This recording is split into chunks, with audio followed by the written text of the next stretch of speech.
From the McCormick Gymnasium in Fargo, North Dakota, I'm Cade Busick alongside Max Bush as the Shanley Deacons prepare to take on the Fargo North Spartans in EDC girls basketball action. Max, what are some things for us to watch tonight? Today, Cade, we're going to want to watch for that Shanley Deacon offense. It's very, very high-powered this year. They are obviously 7-0, top of the EDC right now, and they're tough to stop. But also, the Fargo North Spartans have a great defense. They've kind of gotten unlucky from some of their games, pretty close, tight matches, and it'll be a good matchup so far. Great game to watch. Thanks, Max. We're going to send it down to the PA announcer, but don't go anywhere. We'll be right back for a really good game.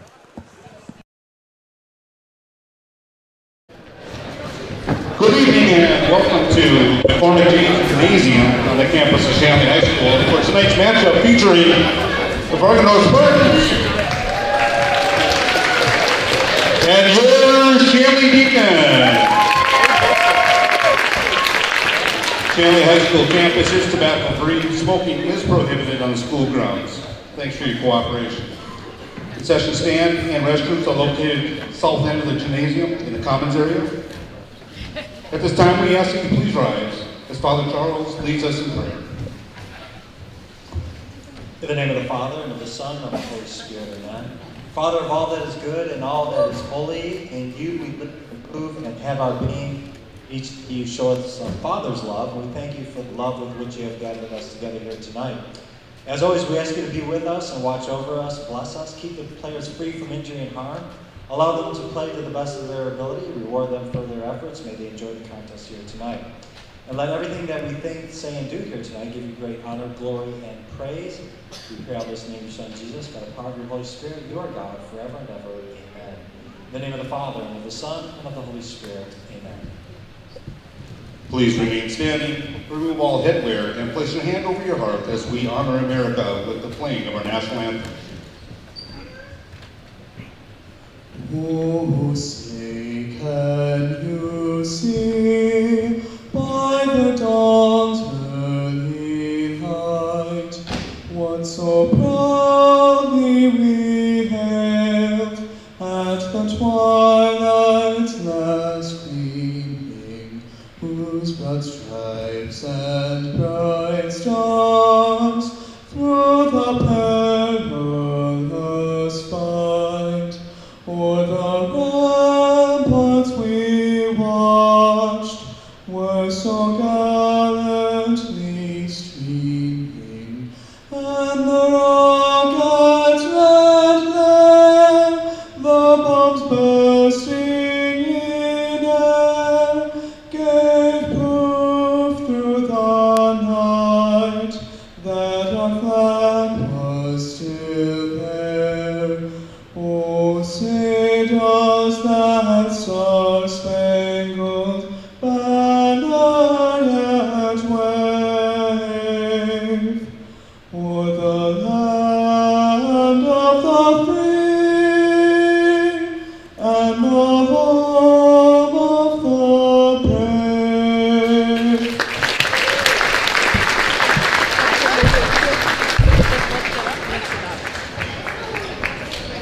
National anthem was performed by senior Nick Dosh. Adelaide Huber will now say the EDC sportsmanship creed.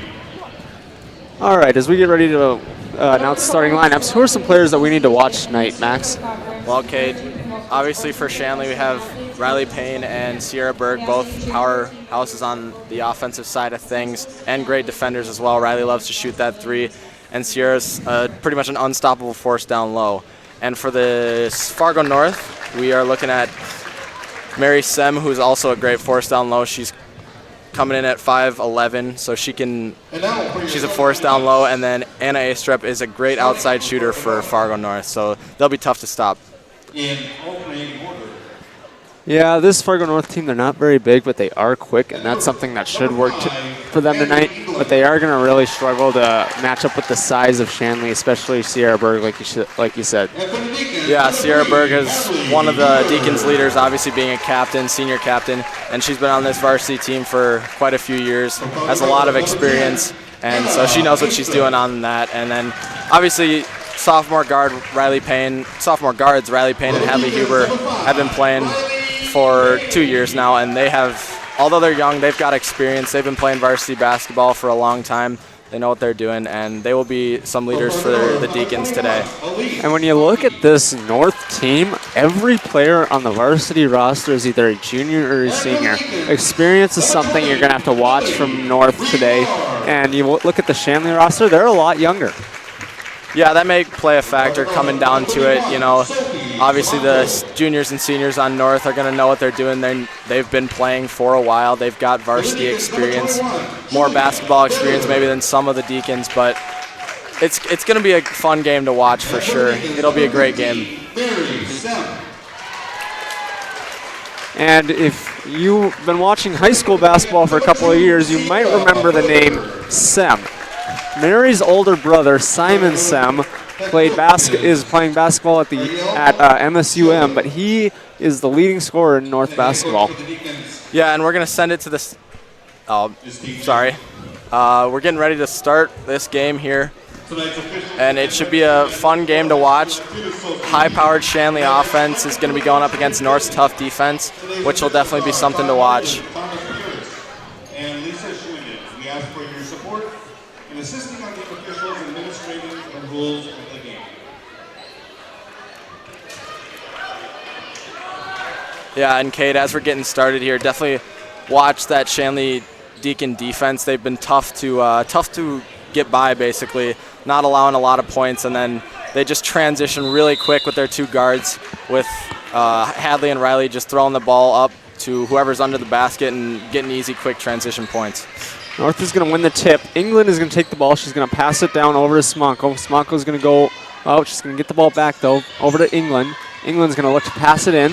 She's going to end up passing it out, though. It's going to be stolen by Vetter. Vetter's going to try and hit Payne. Berg is going to end up with the ball back to Vetter. Huber is going to throw a pass up to Payne. Payne's going to pass over to Rivard. No good.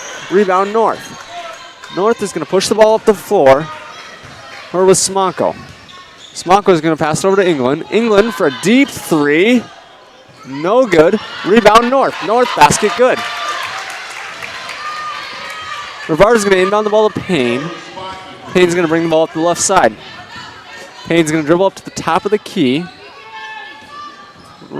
Vetter is going to get the ball. She's going to try and throw it into Berg. It's going to get tipped around, but Berg's going to end up with it. Vetter is going to get the ball at the top. She's going to dribble in, pass it back out to Berg again. And Berg's going to give it up to Payne at the top. Rivard's going to get the ball underneath. It's going to be stolen by North. North's going to push the ball up the floor. Out to Astrom. She's going to go for two. No good. Rebound Berg. Huber's going to push it up to Payne. Payne's going to dribble up. She's going to get called for a charge there. Yeah, Kate, and already you can see the Shanley Deacon transition. They love to get out and run the ball and try to get a quick, easy layup. Hasn't come up successful yet, but just wait. It will. It always does. Shanley's going to come out in a little bit of a press here, man to man. And A-Strip's going to be, she's going to get trapped there. She's going to pass it up to Sem. Sem's going to go over to, I'm not sure who that is. Shot's going to be no good from England. And it's going to go out of bounds on, they're going to say on North. It'll be Deacon basketball. North's in a press now. The ball's going to get passed into Huber. Huber's going to bring it up the right side. She's going to get a screen from Berg. Berg is going to roll. Shot up. It's good. 2-2. England is going to bring the ball up for North. She's going to be pressed by Huber and Payne. And she's going to pass it over to Simonko, who's going to go over to A-Strip. A-Strip's going to go back to England on the far side. Back over to A-Strip. A-Strip going to look to shoot, dribble in, pass over to Sem. Sem for two, no good. Rebound Huber. Huber is going to push the ball up the right side and pull it up to the top of the key. England went for the steal. Huber is going to dribble around it. Shot no good. Rebound A-Strip. A-Strip will bring the ball up the floor. She's going to push it in. It's good for two. Timeout Deacons. And Coach Jacobson does not seem happy with the Deacons. Max, what is he telling them in that huddle? I think he's just telling them to get back to basics. They're a great defensive team, and they love to run in transition, as I've been saying already. And they just haven't been able to do that quite yet. But I think once they just calm themselves down, it's kind of high tempo, lots of running. I think he's just kind of telling them to calm down and just get back to basics. Like I said, North came out firing, and I think might have caught them off guard a little bit. But I think after that timeout, it calmed everybody down, and the momentum should shift back to the Deacons. Yeah, you almost have to wonder. I mean, North is only 2-6, Shanley is 7-1. You wonder if they just underestimated them that couple of minutes, and hopefully Coach Jacobson got them straightened out there. Yep, it's definitely a mental game, and maybe they came out expecting something else. Going to be an errant pass by Payne, going to be intercepted. Pass. A-Strip's going to look to shoot, but she's going to dribble in. Shot, no good. It's going to go out of bounds on the Deacons. No, it's going to go out of bounds on North, excuse me. Payne is going to throw it into Huber. Huber's going to give it back to Payne. Payne's going to bring it up the right side, guarded by Baki. It's going to go over to Vetter, guarded by A-Strip. Vetter goes out to Payne. Payne's going to dribble in, pass it out to Huber. Huber's going to give it up to Rivard at the top. He's going to look to pass it in. Over to Berg on the side. Berg's going to get challenged. It's going to be a foul on North, and Huber will go to the line. Yeah, Kate, great ball movement by the Deacons on that possession. They were working the ball around well. Got Huber open with a layup and then fouled, so she will go to the free throw line, and she has been pretty good from the free throw line this year.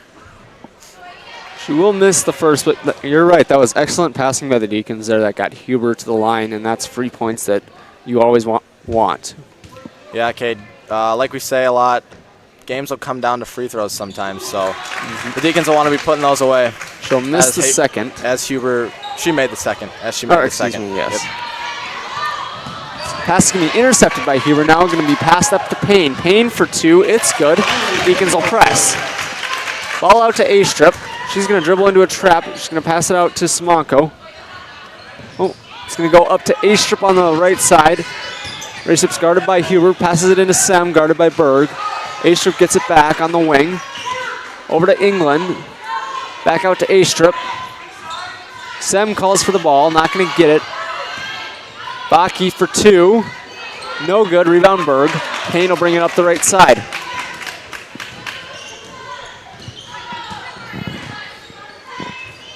Huber's going to have the ball on the left wing. Payne calls for the ball. She's going to get it inside. Rivard on a nice cut is going to get a layup for two. And the Deacons have opened up a 5-0 run. England's going to bring the ball up the middle. 3-on-2. Out to Baki. Baki into Berg. Shot no good. Rebound Sem. Sem for two. It's good. And the Spartans are going to set up a press. Payne is going to bring the ball up the right side, guarded by Baki. Payne's going to pass it over to Rivard on the right wing. She's going to look for a cutting Huber. Huber's going to give it out to Payne. Payne's going to dribble in, challenged by Sem. She's going to pass it off to Berg, and Berg's going to lay it in for two. England's got the ball on the right side, on the left side, passes it over to A-Strip. She's going to pass it to Sem.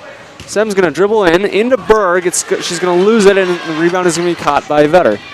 He's going to pass it up to Huber. Huber's going to dribble up the right side. Shot for two. It's good. Timeout North. Well, that was a quick turnaround, Cade. Like I said, they kind of just got back to basics there, and they just ran their quick transition, got easy buckets from good ball movement, and now they're up to a 11-6 lead. Yeah, right there. Shanley just went on a 9-2 run after being down 4-2, and that is very impressive. I don't know what Coach Jacobson said to them, but he got them straightened out, and they are going now. Yeah, I think probably in the timeout now he's telling them just to keep what they're doing, keep going, keep pressing. Their press has obviously been working well as they've gotten a few open layups from that. But then on the north side of things, I think their coach is telling them just to kind of calm down, maybe what Jacobson was saying during the first timeout. They just need to calm down and kind of do what they normally do. They kind of, with that press, I think they got almost caught off guard, a little frantic with their passes, a couple errant passes, and I think they just kind of need to, both teams really just need to calm down, but obviously Shanley's going to want to keep that tempo going like they usually do, get quick, easy layups, and have some good ball movement. Yeah, for North, you just got to move the ball around, and you got to slowly break up that press. If you can get set in offense, you've had success there. Yeah, for sure. So Shanley will come out in that press, like you said. which has been very effective. So we'll see what happens here. Katie Visser checked into the game for the Deacons.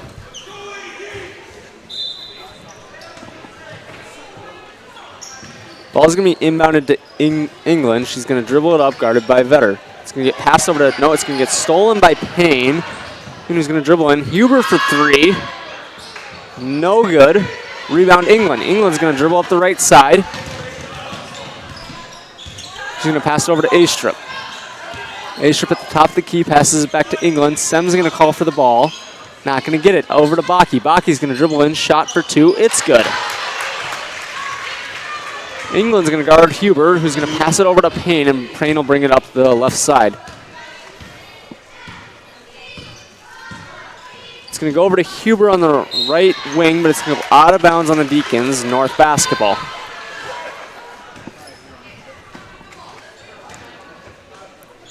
Ball's going to be inbounded to Astrup.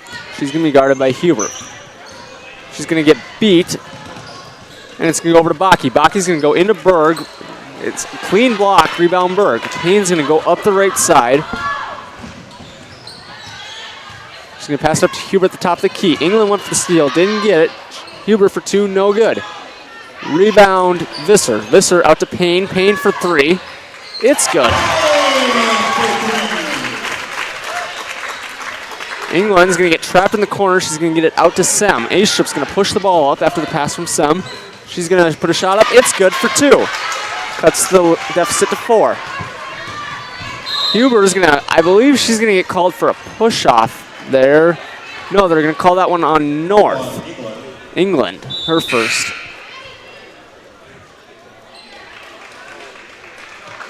Yeah, and out of that timeout, Kid, we had obviously saw both teams firing really quick with some really quick points. North is going to keep this press up, and they've actually had some success. They've forced a few errant passes, and that's helped them a lot get back in this game. Payne's shot for three, no good. Rebound Astrup, and she's going to bring the ball up.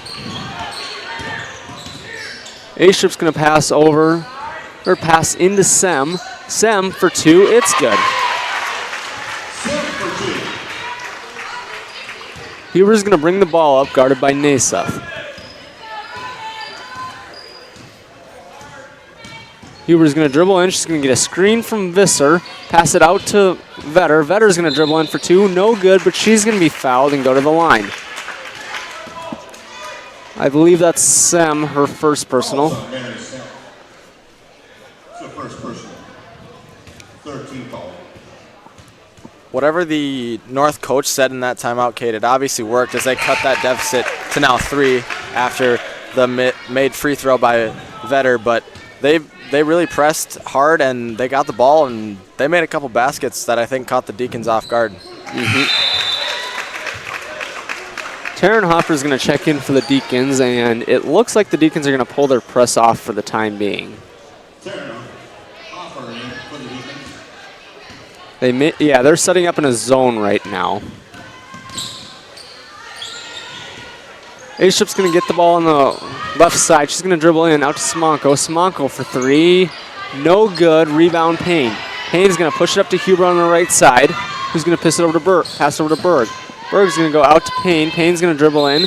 No good. They're going to call a foul on the ground, though. So Deacons will be inbounding. Ball's on number 10,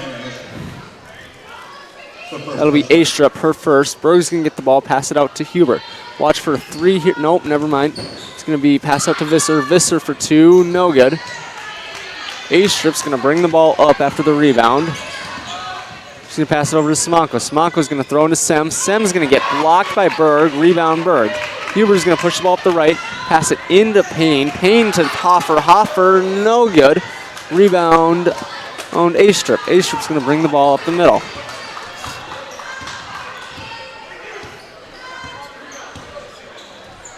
Ball into Smonko.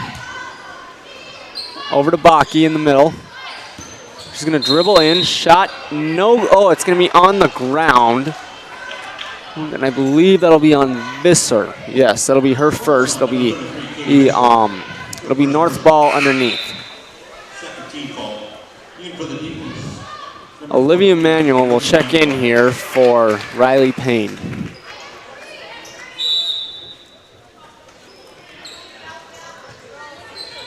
Pass into Sem. Over to A-Strip. A-Strip's going to get called for a traveling violation, and it will be Deacons basketball.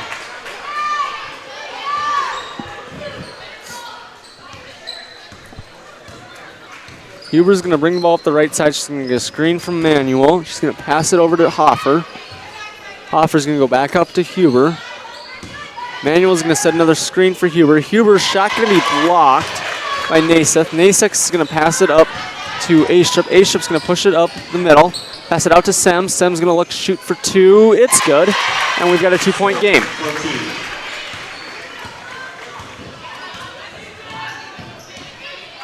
Huber is going to take the ball on the right side. Pass over to Visser. It's going to get knocked away from her, but it's going to go over to Huber. Huber's going to dribble in. They're going to call a foul, and the basket's good. And Huber will go to the line for one. Yeah, great strength by Hadley Huber there to continue through the contact and make that layup for that and one. And she'll look to convert this free throw to make it a 5-point game as Vetter checks back in for the Deacons.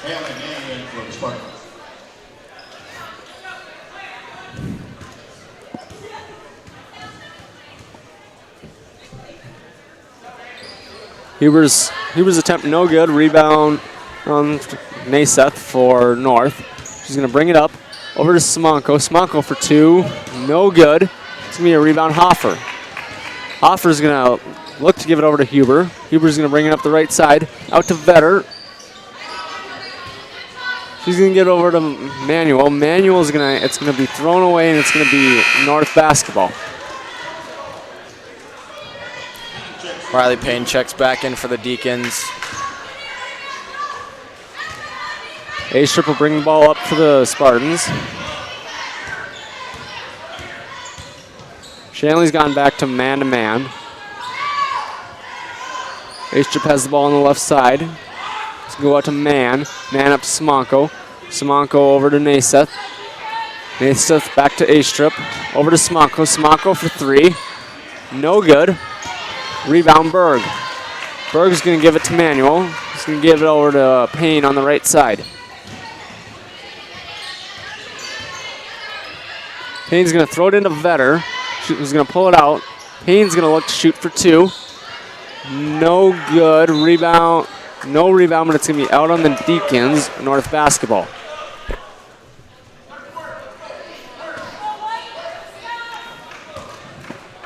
A-Strip will bring the ball up for the Spartans. It's going to go over to Man, over to Simonko in the left corner. Out to Naseth. Back over to Simonko. He's going to give it over to Man. Man for two. No good. Rebound Payne. Payne will bring it up the right side.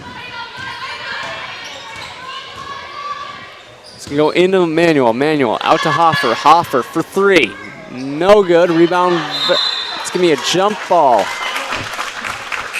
Rotating possession. It will stay Deacon basketball.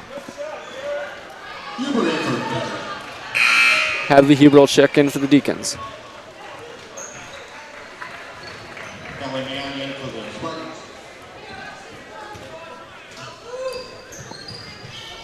Payne will inbound to Manuel. She's going to get it back. She's going to come around Manuel. Over to Hoffer. Hoffer.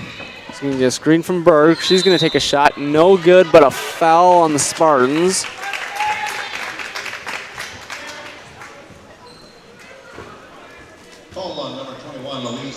Yeah, Taryn Hoffer at the line. She's been a great player off the bench for the Deacons, always scoring a few points and kind of filling her role as a bench player, but she's been great for the Deacons. One thing to keep in mind here, North is up to 6 fouls, so one more and the Deacons will be in the bonus for the rest of the half.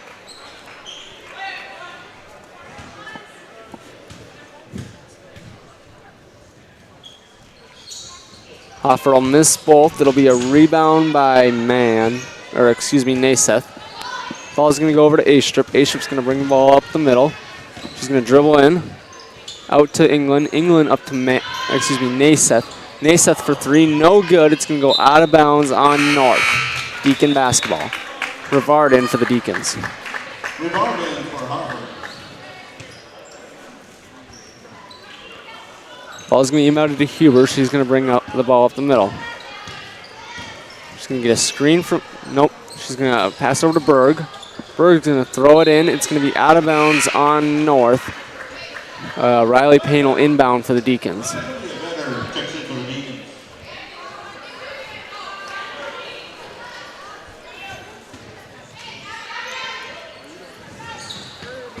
Pass into Vetter. Vetter for 2. It's good. A-Strip's going to bring the ball up. She's going to fly by everybody. 4-2 and the foul on Manuel. And the Deacons just seem to lose track of who had the ball on that possession, as A-Strip will go to the ball for the line for the and one. Yeah, I think the Deacons just kind of lost sight of A-Strip on there. She's a quick guard, so she flew by them and made that easy layup.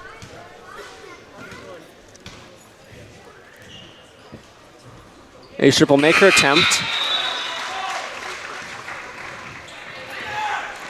Comer will check in for North. North's going to put their press back on. Huber's going to bring the ball up. She's going to get a screen from Rivard. Huber's going to dribble in. She's going to lose the ball. Ball's going to go up to Naiseth. Naiseth's going to dribble in. Sure shot for 2. It's good, and it's a 1-point game. Huber's going to take the ball up to the right side. Vetter's going to call for the ball in the corner. Not going to get it. It's going to go over to Rivard. Rivard's going to throw it into Payne against the double team. It's going to be blocked and go out of bounds on North. Stays Deacon basketball.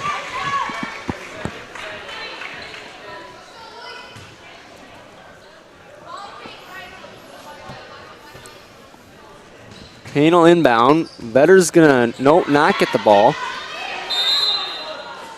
They're going to say out of bounds on North after a little bit of a tie-up, but it's going to be out of bounds on North. Payne will inbound for the Deacons. And seems like there's a little confusion here on what happened. Clock didn't run. Excuse me, they reset the shot clock.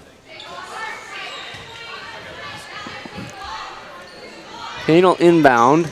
She's going to throw it into Huber. Huber is going to go up and get fouled. She'll go to the line for 2. Yeah, okay, that'll be North's 7th team foul, so the Deacons will be at the line from now on, regardless of what kind of foul it is. Huber will make her first. Berg will come back in for the Deacons.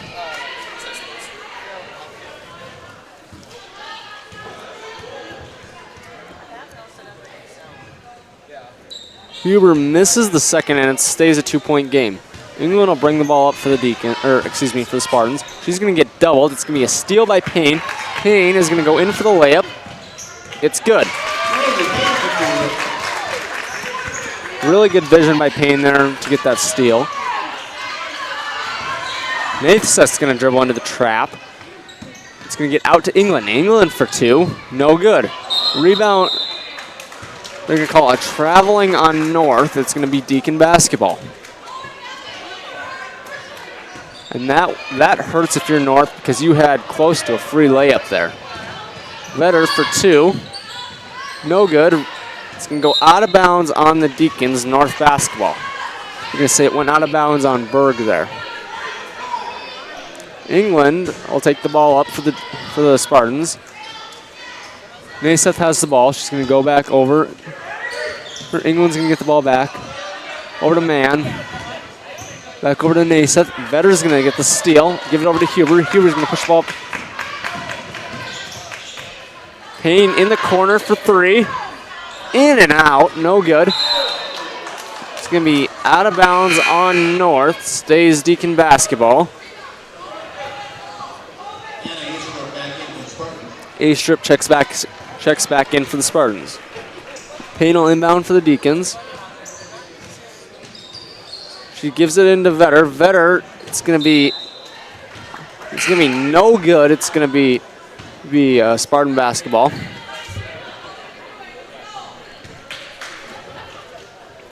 England will bring the ball up for the Deacons. She'll pass it over to Faulkner. Back over to England. Over to A-Strip. Vetter's going to guard her tight. It's going to go back over to Faulkner.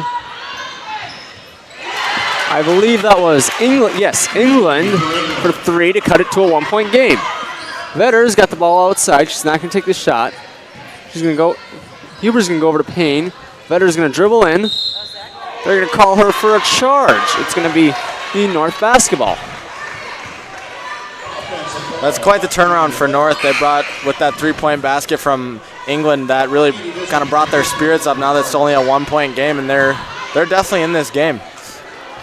If you're Shanley, that is the last thing that you want. This is a team that you know you're better than, and you're just not playing better than them. And that hurts.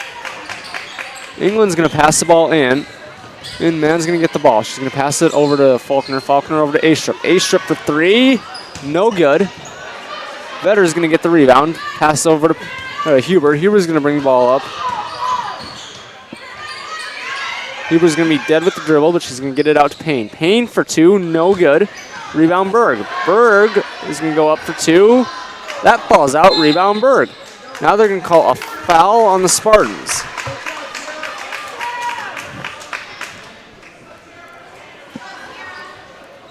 Yeah, Kate, and obviously because the Deacons are in the bonus now, Sierra will shoot the 1-and-1. Check the name for the Spartans.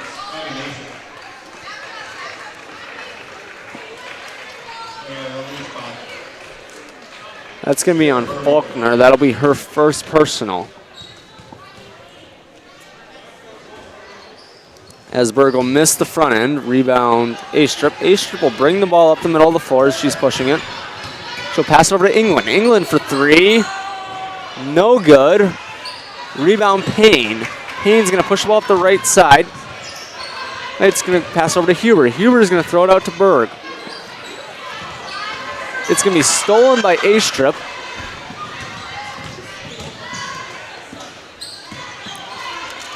A-Strip's going to give it over to England. England's going to throw it into Sem. Sem's going to try and go through. She's going to get called for traveling. And it'll be Deacon basketball.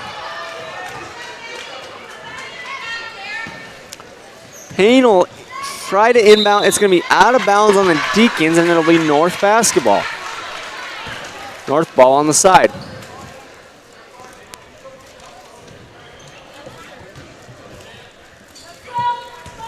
A-Strip's going to have the ball on the right wing. She's going to dribble over the top of the key. Give it over to Baki. Over to England. Up to Mann. Back over to A-Strip. Go over to Baki. Into Sam. It's going to be stolen by Payne. Payne's going to bring it around to the right side. She'll throw it over to Vetter. Vetter's going to give it up to Berg. Berg's going to go over to Huber. Huber's going to dribble in. She's going to throw up a wild shot, but there's going to be a foul. And Huber will go to the line, I believe, for the 1-and-1. Calls on number 15, Mary Sim. Excuse me, it'll be for 2. Yeah, okay, this is probably Hadley Huber's 5th trip to the line, and she's been doing really well at drawing fouls down low, kind of driving to the hoop and getting through contact and getting to the line for some easy points. An interesting thing to watch here that is Mary Sem's 3rd personal already, with still 3 minutes left in the first half. Yeah, she's one of North's key players, so although she'll be on the bench, she'll definitely be coming back in sometime soon. She's one of their key players, like we said. A-Strip's going to dribble through. She's going to get fouled. And it'll be North ball underneath. Calls on Hadley Huber. Good first personal ball. The Deacons appear to have switched to a zone. It's going to go out to Mann. Mann's going to go over to A-Strip. A-Strip's going to dribble into the left. Back out to Mann. Mann for 3. No good. Rebound Payne. Payne's going to bring it up the left side. She's going to get a screen from Huber as she comes around. Rims out, and it's going to be 2 shots for Payne. Yeah, that was a great move by Riley Payne to kind of switch directions and go around the other side to get that easy layup, which just rimmed out, but she'll have 2 shots at the line, and she has been very good from the line this year. And the Deacons are now in double bonus for the rest of the half. First one's no good. Looking in for him. Comer back in for the Spartans.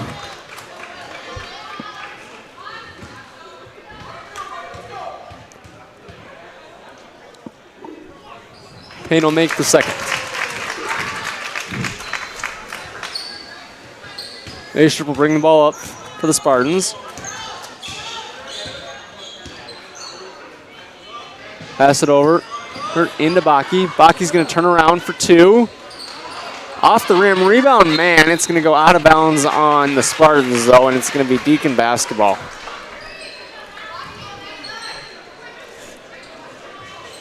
And the Spartans are going to set up in a press now. Huber's going to lose the ball for a second, but she's going to get it back, pass it over to Payne. Payne's going to bring it up the right side, defended by Astrip. It's going to go over to Vetter. Visser's going to look for the ball. She's going to get it underneath. It's going to go back out to Huber. Huber's going to dribble in. She's going to be challenged. Shot no good. Rebound Baki. Baki, he's going to pass out to Astrip. He's going to bring it up the right side. She's going to pull up. Shot for 2. No good. Rebound Huber. Huber is going to push the ball up the right side now. He's going to spin in. Pass over to Visser. Visser for 2. No good. Rebound man. Back over to Astrip. 4-point game. 2 minutes left in the first half. Astrip's going to pass it over to Comer. Comer's going to dribble in for 3. No good. Rebound Payne. Payne will bring it up. She's going to pass it up ahead to Berg. Berg's going to throw up a shot. No good. She gets her rebound, though. It's good, and the foul. You know, Kate, as I talked about before the game started, Sierra Berg is just a threat down low. She is very strong and can pretty much get through any contact, as we just saw there, as she makes that sweet layup for the and 1. And she'll go to the line to try to convert this free throw to make it a 7-point game. And slowly but surely, the Deacons just seem to be expanding their lead a little bit at a time.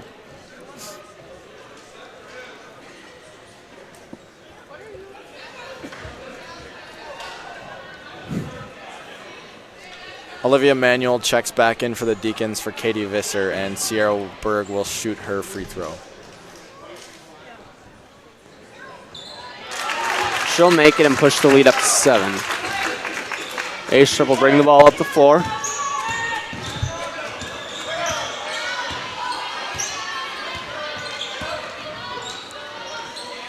It's going to go over to Simonko. Into Man. Man out to Baki. Baki's going to dribble in for 2. It's good. Huber's going to bring the ball up for the Deacons, guarded by Simonko. Huber's going to bring it in and out to Berg. Berg's going to throw it over to Payne. Payne's going to dribble around the right side. She's going to hand it off to Manuel. Manuel's going to throw it into Berg, and it's going to go out wild. Berg's going to come away with the ball from a little scrap.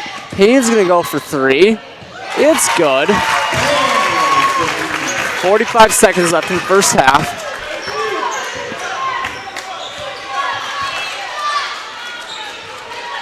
Man's going to have the ball. Going to go over to Astrip. Astrip for 3. That's going to be tipped. Ball's on the floor. Man's going to end up with the, Payne's going to end up with the ball. Payne's going to give it over to Huber. Huber's going to dribble in. Shot no good. Rebound Baki. 10 seconds left. Ball's going to be passed ahead to Simonko. Simonko, it's going to be passed ahead. Shot no good for 2. There's going to be a foul here, though, on, I believe, Sierra Berg. And it'll be Comer going to the line for 2. Vetter will be called for the foul there.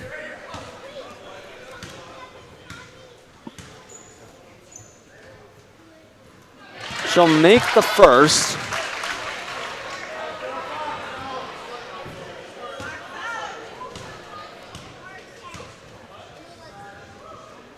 Missed the second. Rebound's going to be North. They're going to get a shot off, but it's going to be blocked. And we'll go to halftime with a 7-point game. Okay, that was a great first half from both the Spartans and the Deacons. I think we may have underestimated the Spartans being only 2-6 and the Deacons being 7-1, but the Spartans really did prove that they are a competitor in the East. And some first half totals for both the Deacons and the Spartans. Huber with 9, Payne with 11, Berg 7, Vetter 4, and Rivard 2. And the leading scorers for the Spartans, Sem with 6 and Baki with 6 as well. And then right behind them is Astrup with 5. All right, get your dollar bills out. We're going to do Apple Manual shootout. Hit a three-pointer and you get a free 9-inch pizza from Uncle Manuel's.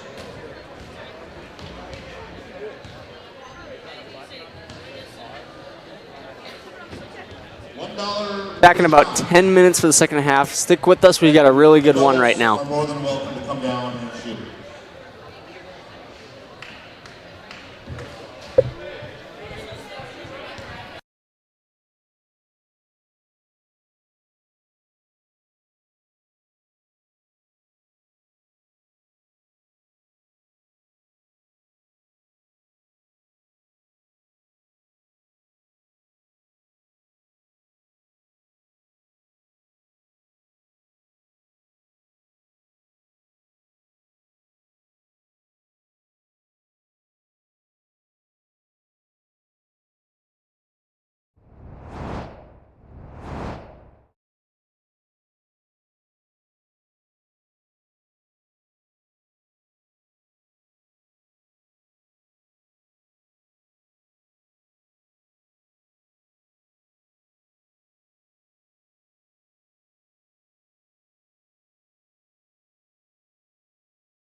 Well, we had a really good first half of action.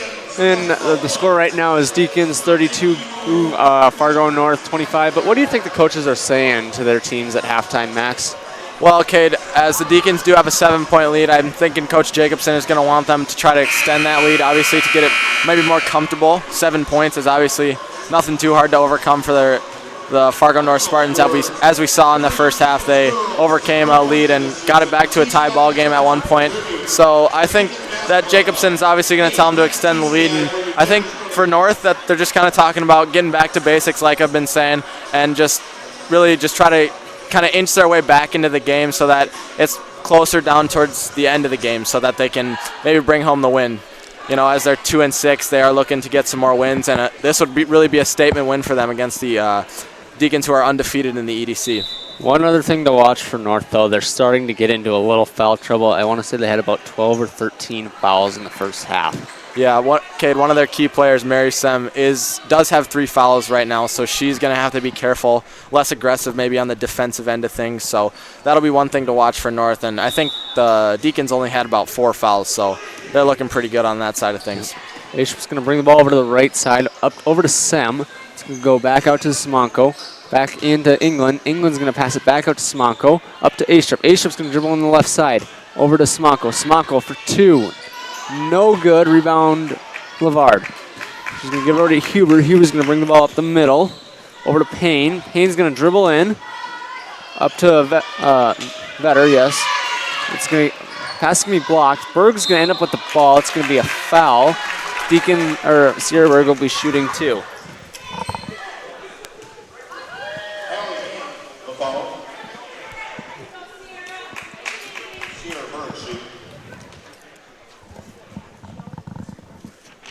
She will make her first. Yeah, okay, and as we were saying, talking about foul trouble, Elise Baki does now have 3 fouls for the Fargo North Spartans, and she is a key player on that team. Deacons are going to set up in their man press again. Aish's going to get the ball in the middle. She's going to go through a couple of defenders. She's going to go over to England. It's going to go back into Baki. Baki's going to come through. Shot good for 2. Lead down to 7. Huber's going to bring the ball over to the right side. Going to get a screen from Berg. Berg's going to cut to the basket. It's going to be intercepted off the errant pass. And Aish's going to bring the ball up. Ship's going to bring the ball to the left side. Go through. It's going to be a foul on the Deacons, though. I believe it's going to be shooting. That'll be on Lily Rivard. Number 20, Lily Rivard.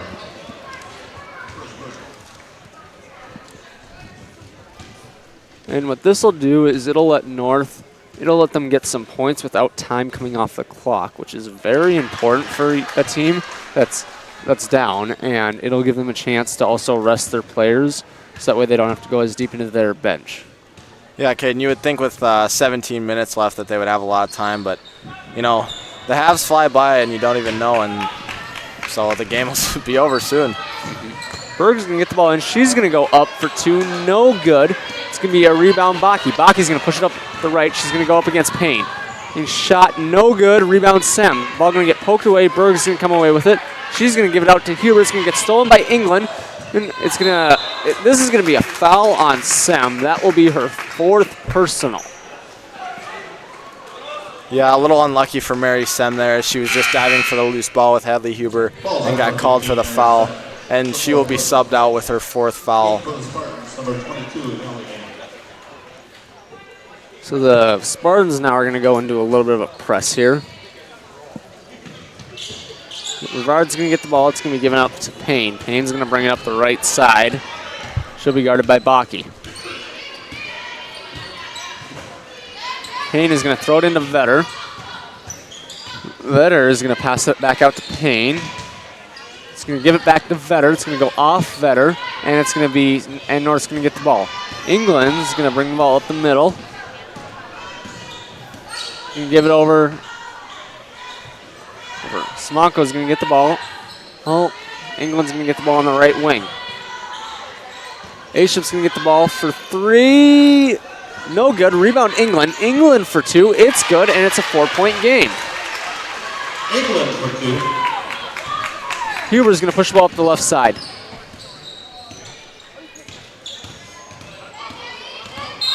It's going to be a charge on Hadley Huber there. That's going to be her second personal, I believe. I think they called the foul on Riley Payne. Maybe something wrong with the screen there. Maybe didn't set her feet, moving screen, something along those lines. So it'll be a turnover and North basketball. It's going to go over to England. England's going to give it over to Smocko, back over to A-Strip. A-Strip's going to try and throw it in. Vetter's going to come away with the ball.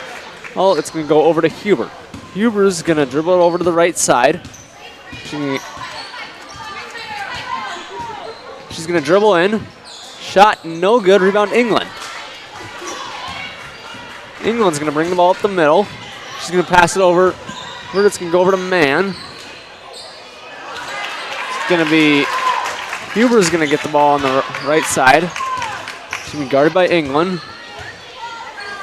Ball over to Payne. Payne's going to throw it into Vetter. There's going to be a foul here on A-Strip. That was good work from Julia Vetter to use her body to kind of seal off that defender and get that easy pass over the top for the foul. So she'll go to the line for 2.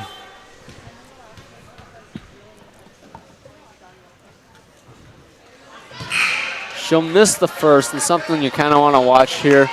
North already has 3 fouls. Also, just watch to see if they keep getting in more foul trouble.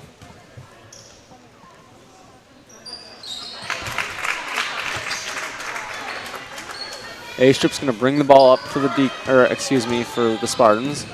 Vetter's going to try and trap. It's going to get passed into England, and she's going to be swatted by Payne, and it'll be North ball underneath.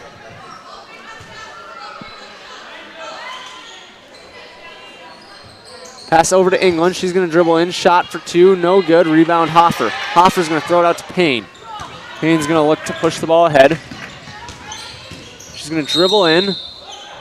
They're going to call a block on, I believe, Baki, and that would be her 4th personal.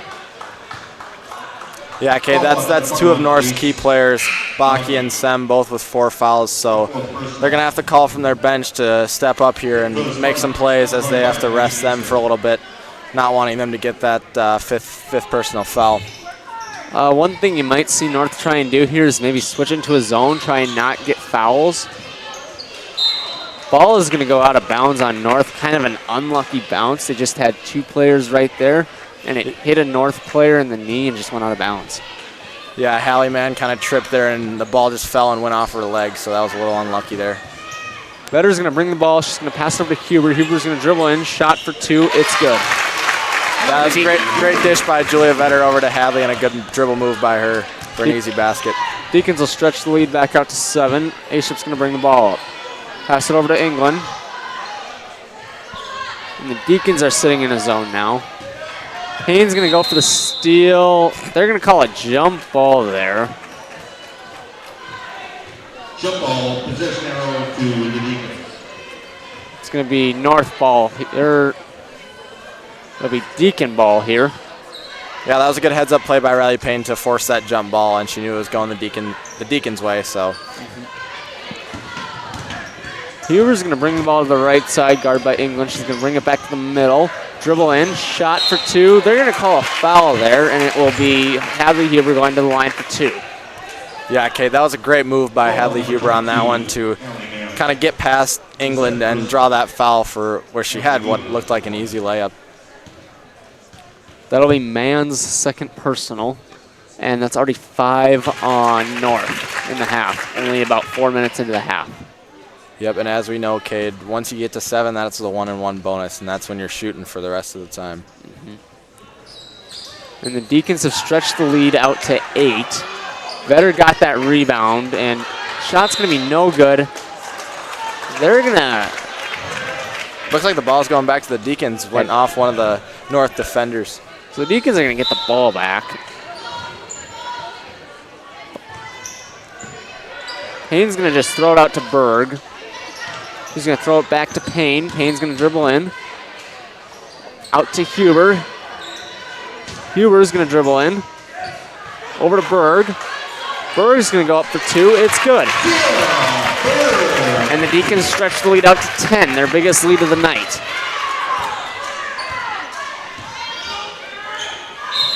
It's going to be a foul there on Berg, I believe. It's going to be north ball on the side. Foul on number 2, Sierra Berg. It's our first personal. A-Strip's going to bring the ball over to the middle. She's going to pass it over to England. England's going to go up to Smonko, out to A-Strip. A-Strip over to Noski. Nice. It's going to be stolen by Hadley Huber. She's going to push the ball off the floor. She's going to pull it out. Over to Vetter. Vetter for 3. No good. It's going to go back to North. Yeah, Kate, that was a great heads-up play by Hadley Huber to get that quick steal and then a shot by Vetter. A-Strip's going to bring the ball. It's going to go over. It's going to be England on the right side. Ball's going to go over to back over to England on the right side. Back over to Smonko on the left. Up to Mann. Mann's going to dribble in. Shot for 2. It's good, and the lead is down to 8. Huber's going to push the ball up the right side. She's going to throw it into Berg. Berg is going to go up for 2. No good. Rebound Vetter. Vetter for 2. It's good. That great offensive rebound by Julia Vetter there. Used her body to box the defender out with an easy layup on that offensive rebound. A-Strip's going to pass the ball over to Smonko. It's going to go over to Mann. Mann's going to get the ball underneath. She's going to go up for 2. Foul on, I believe, Riley Payne. That'll be her 3rd personal. Yeah, Caden, as we were talking for the Spartans, foul trouble, but now it looks like the Deacons might have to be worrying about a couple fouls, just kind of backing off on defense just a little bit so nobody has to stop playing in the game. And Visser's going to check in. She'll take Payne out. Not really a player you want to risk anything with. No, you want Riley Payne in the game as much as you can. She is a offensive and defensive threat, so she's a great player for the Deacons. You just want her to be around in crunch time, and by just giving her the break, you put yourself in a little bit better possession there. As the Spartans got the lead to 8. It's going to be thrown up ahead to Vetter, but it's going to be stolen in by A-Strip. A-Strip's going to push the ball, weaving through defenders. There's back inside, up for 2, going to fall out. It's going to go out of bounds on Taryn Hoffer, though, and will stay North basketball. Yeah, that was a great Euro step move by Anna A-Strip there. Just couldn't quite convert on that layup. She went through about 4 or 5 defenders. I mean, she was going all over the place on that one. Mann is going to shoot for 2, no good. Rebound Hoffer. Hoffer's going to give it to Huber, who's going to push the ball up. Huber might have gotten away with a double dribble there, but she's not going to get called. It's going to be a foul there on England. That's her 3rd now. And Manuel is going to check in for the Deacons. England's going to have to stay in, though, because, as we've talked about, North already has 2 starters on the bench in foul trouble with 4. Visser's going to get the ball at the top. They're going to call her for a walk, and it'll be North ball underneath their own basket. One thing you got to be wondering about North here, can they hang on long enough to get Baki and Sem back? Yeah, with those 2 players out, it's going to be just a little bit tougher for them to get back in this game, obviously, with those 2 being such key players. You don't want to be stalling, so to speak, but you do need to slow the game a little bit, right? So that way the game is still in reach. Yeah, I think that's probably what they're trying to do, just kind of slow down Shanley's offense, that's been so effective. Vetter's going to get the rebound. She's going to pass it out to Manuel. Ball is going to be tipped, though, and it will stay Deacon basketball. Yeah, and then another great offensive rebound by Julia Vetter there, boxing the defender out and obviously getting that rebound. One stat I always love is the number of second chance points, and whoever wins that second chance points category will normally win the game. Yeah, and the Deacons have obviously had more second chance points. They've had plenty of offensive rebounds. That's something that'll come with the territory of having some bigger girls. You got both Katie Visser and Sierra Berg over 6 foot. Julia Vetter at close to 6'2". And North just doesn't have that height. Huber's going to be no good from 3. And it's going to be a jump ball. And it's going to be North basketball. Jump ball. Positional. Payne will check back into the Deacons with about 10 minutes left. My apologies. Foul. Julia Vetter. No, it's not going to be a jump ball. They're going to call Vetter for her 3rd personal now. So that gives both her and Payne 3. Yeah, that was kind of confusing because it looked like one of the officials called for a jump ball, but I guess the other 2 must have called for a foul. One thing we got to remember right now, though, as the Spartans just cut this game to 4 points, now the Deacons have 5 personal fouls in the half, so they're getting close to that bonus too. It's going to be a rebound by Manuel. It's going to be stolen by England. It's going to be a foul on Manuel.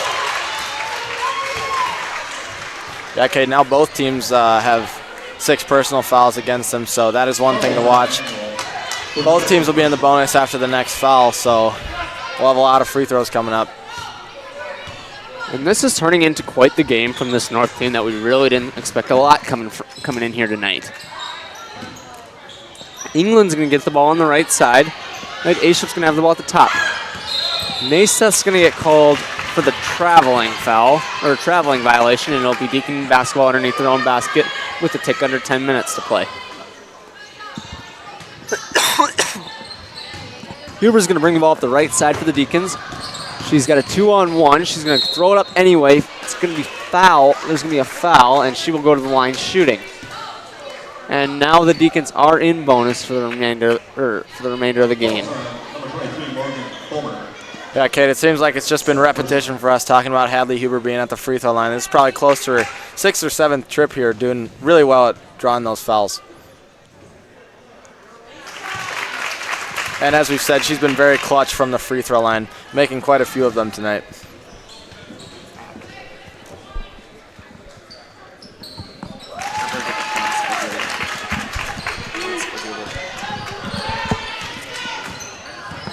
England's going to pass the ball over to Naiseth. She's going to dribble into the middle. Well, it's going to go out to England. England at the top of the key, going to pass it back over her. It's going to go into man. Man's going to give it back. It's going to go out of bounds. It's going to be Deacon basketball. Yeah, Caden, after that, those 2 made free throws by Hadley Huber. She has 14 points, and she's been a key part of this Deacon offense.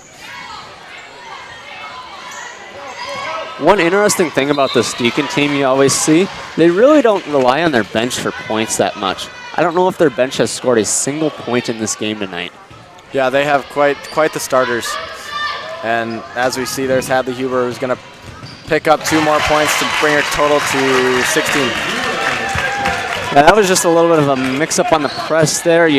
On the press, you're never supposed to let anybody get farther behind you, and Huber's just able to run out for a ball when she was the deepest man and make the easy layup.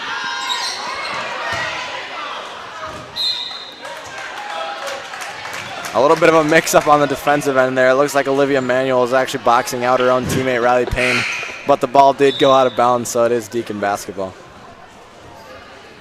And Baki is going to, and Sam are both going to check back in for North. Both of them have 4 fouls. Watch for Shanley to probably try and go right at one of them on this first possession. Yeah, there'll be 2 key players that we're going to have to watch, as we said from the beginning of this game. Huber is going to dribble the ball up. This is going to be a timeout, Deacons. Yeah, I think Coach Jacobson on this one is, after the Deacons stretch their lead a little bit out to 8 points, I think he's just going to kind of tell them to calm down and control the game like they know how to do, and as we've seen them do kind of this whole year, they're very good at controlling games and staying in games, and then obviously extending their lead so they can get more comfortable, just kind of sit back, work the ball around.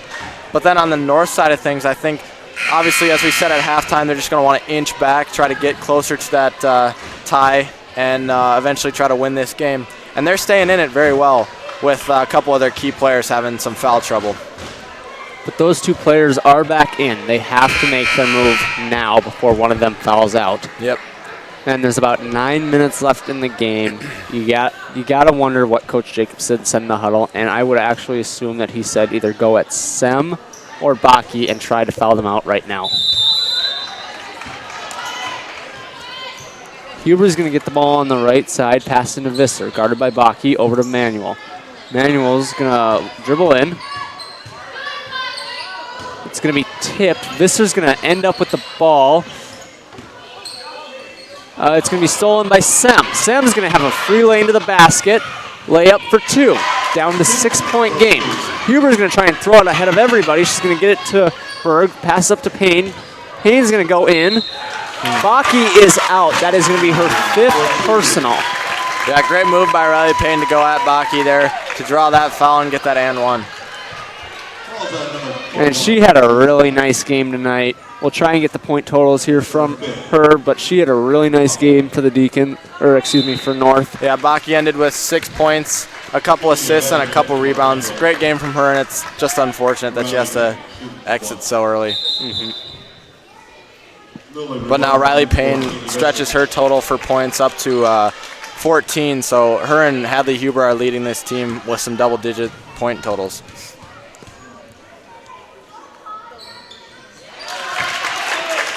She makes the free throw, and England will bring the ball up.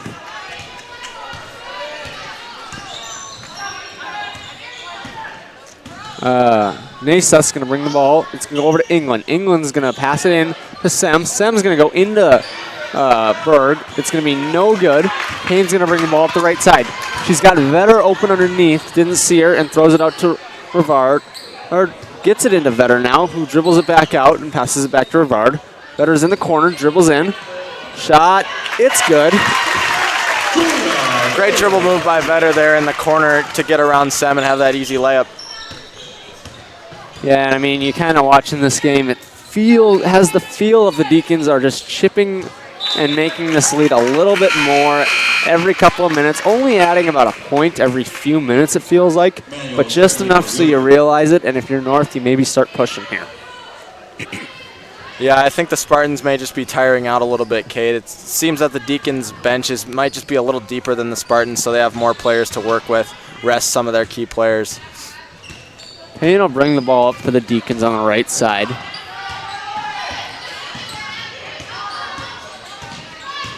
She's going to dribble in, and she's going to trip, and they're going to call her for traveling there, and she is on the ground in pain. She appears to be grabbing her right ankle. Yeah, we hope for the Deacons' sake that Riley Payne does get back up. But we'll get some totals on points now. So Huber with 16, Payne 14, Berg now has 11, and Vetter with 9. And one thing that we said earlier, the Deacons still have 0 points off their bench. All right, and then we'll get some point totals for the Fargo North Spartans. England leading with 9.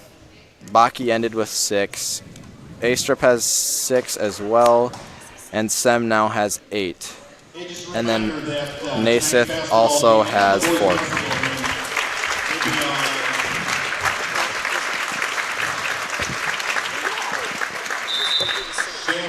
I don't know. Payne will be able to walk off on her own power, which is always a good thing to see. It will be North basketball underneath their own basket.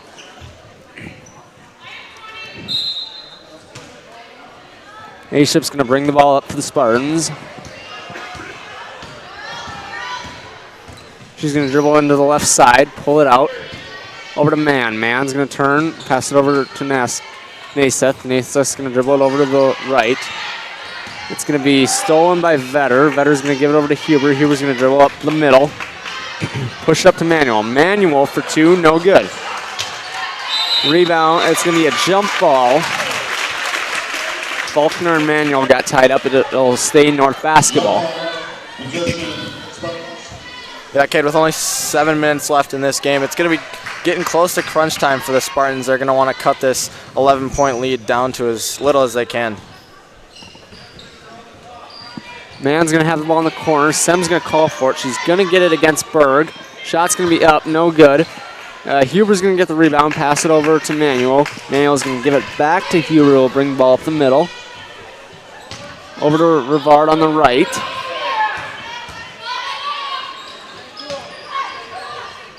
Vetter's going to dribble in. Shot off the bank. It's good.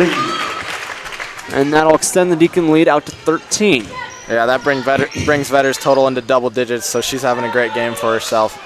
Sam will have the ball on the right side, guarded by Berg. Ball's going to go out to A-Strip. A-Strip's going to get Huber moving and going to go in. It's going to be a foul on Rivard.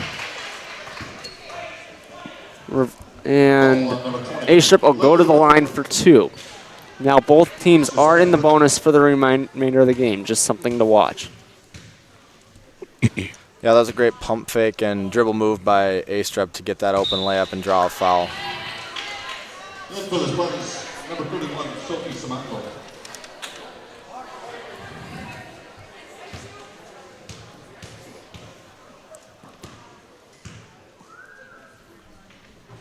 Second one will go in. And Payne is going to check back in for the Deacons. Good to know she's feeling all right. Yeah, I think that's kind of a sigh of relief for the Deacons, knowing that she's not hurt and she can be back in this game, as she is one of the Deacons' good leaders. Mm-hmm. She'll be bringing the ball up for the Deacons, guarded by A-Strip. Vetter is going to roll. A little interesting pass there. Huber is going to go for 2. Rebound Man. Man's going to give it up to A-Strip. A-Strip's going to push the ball up the floor, guarded by Vetter. A-Strip's going to try and pass it up to Smonski, over to A-Strip. Over to Sem. Over to A-Strip. A-Strip's going to dribble in. They're going to call her for a walk. Yeah, Julia Vetter had some great defense on Anna A-Strip on that last possession. I think she's kind of all out of sorts, not having such a good defender on her most of the time. And Payne's going to throw another long pass to Huber. This time she's not going to be able to locate it in time, but Payne's going to go for 3. And it's going to be a little bit of scrabble going up underneath. It's going to be a jump ball, and it's going to stay Deacon basketball underneath.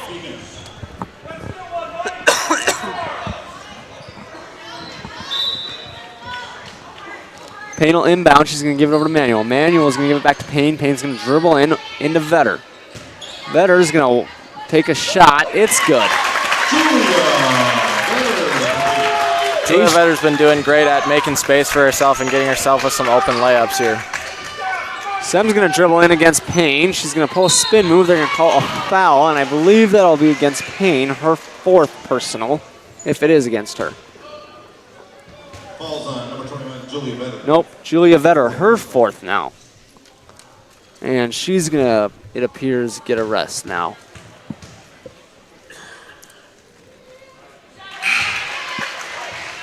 First one good from Sem. That's just adding to her point total. She's got a great game going too.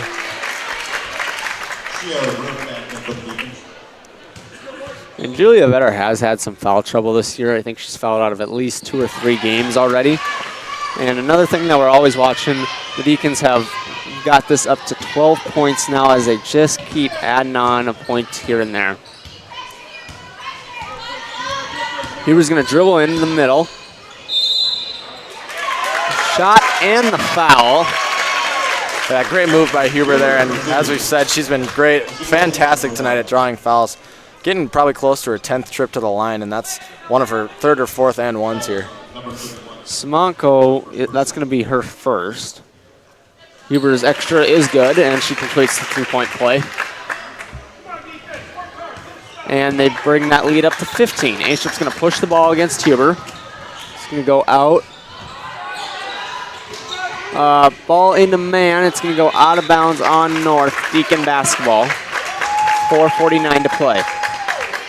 Yeah, and as I said earlier, Kate, it's definitely getting down to crunch time for the Spartans here. They're going to want to look to inch back into this game. Rivard is going to get the and 1, and she will go to the line now. Yeah, the Deacons are just stepping up here, making some great plays. That's a great play by Rivard to draw that foul, and the strength just to make that layup with such hard contact. Yeah, and she's having a really good season this year. She didn't start as a starter, but with the injury to Taryn Hopper, she's stepped in and done really well. Hopper is back, and she is playing some minutes with a little bit of a sore knee. And Rivard now will complete the three-point play. Payne's going to get a steal there. I think Anna Astrup kind of slipped there as she was making that pass. It looked like she lost her footing.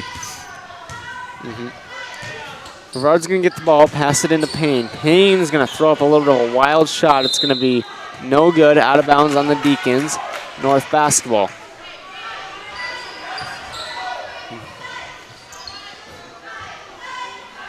Yeah, and Kate, it honestly almost slipped our minds. The Deacons have already stretched this lead out to 18 points, and we didn't even really notice. It just happened so quick. Yeah, I mean, they've quick tack on a little bit at a time. And North has played a very good game, but you just got to wonder how much they got left. I mean, this has been a really hard-fought game from a team that we really didn't give a lot of credit coming into tonight. It's going to be a rebound by Nayseth, but Payne's going to steal the pass, push the ball up the floor. A little bit of a Euro step. They're going to call a block and the foul. That's 3 and 1s for the Deacons in a row, and that's just a great play by Riley Payne, knowing that she's going to draw the contact and getting herself an easier layup with the contact, and that'll stretch the lead out to 20 points. I mean, you cannot give enough credit to North, though, in this game. Nobody gave them any credit coming in. They fought very hard. Got into some foul trouble, and that was kind of what put them down. But this is a team that they maybe aren't a team you're going to watch to win the state championship, but to be someone's spoiler in the EDC.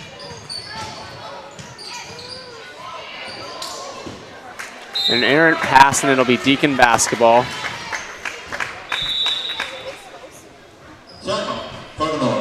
And North will call a timeout.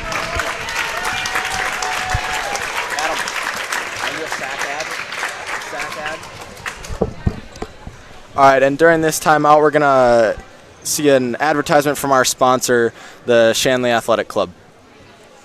This broadcast is presented by American Family Insurance, Ken Craft Agency, Bell Bank, Butler Machinery Company, Ed's Marine and Storage, the Fargo Jet Center, First International Bank and Trust, Forum Communications, Haley's Hope,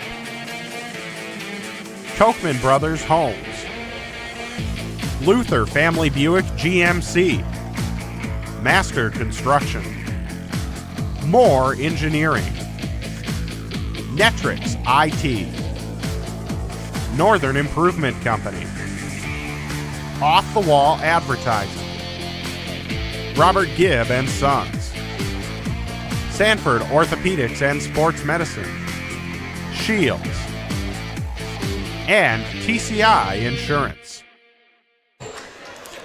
All right, and as you know, we would not be here without the Shanley Athletic Club, so we thank them dearly for giving us this time to be on Shanley TV as Payne inbounds the ball to Hubert. Payne will bring the ball to the floor on the right side. She's going to get a screen, dribble it in, and layup no good. Aisha will bring the ball up the floor. She'll push it all the way. Rebound Rivard, gives it to Huber. Huber will bring the ball up the right side. Payne will call for it, won't get it. Huber will bring it over to the left, over to Visser on the wing. Visser will try and dribble in. It's going to be stolen by England. England's going to lose the ball, and it'll be, Deacon basketball going the other way. Yeah, a bit unlucky there from England as she had a nice steal and then just kind of lost the handle on the ball as she was going for the layup. Huber's going to get the ball. She's going to dribble up the right side, and she's going to go around England. Huber's now going to go up the middle. It's going to be no good. Rebound North as they push the ball up. It's going to be stolen by Berg on the errant pass. Huber's going to get the ball. Huber's going to bring the ball up the middle. Ball's going to go over to Payne in the corner. Huber's going to get the ball on the right wing. She's going to dribble into the middle. Over to Rivard on the right side. Rivard for 2. No good. Rivard's going to get another shot. No good. Rebound Sem. A-Strip's going to bring the ball up for the Deacons. Excuse me, for the Spartans. She's going to pull a little spin move, bring it over to the right. Sem's going to take a dribble. She's going to pass it into England. England shot, no good. Rebound Payne. Payne's going to bring the ball up the left side. Into Payne. Shot and the foul. And this has to be some sort of record, Max. I think this is 4 and 1s in a row. Yeah, great. Honestly, just great finishing by the Deacons. They're able to finish through that contact with the foul. So, and it looks like North will sub out their whole team, and the Deacons will bring in a couple substitutions as well. And the lead has been stretched to 23 points, so this game's kind of winding down here. But I don't know. Both Riley Payne and Hadley Huber, we've seen great games, both with double-digit points. Just some heads-up plays, some great plays. You can tell they have experience. Payne will make the extra shot, and she'll get checked out for Julia Vetter.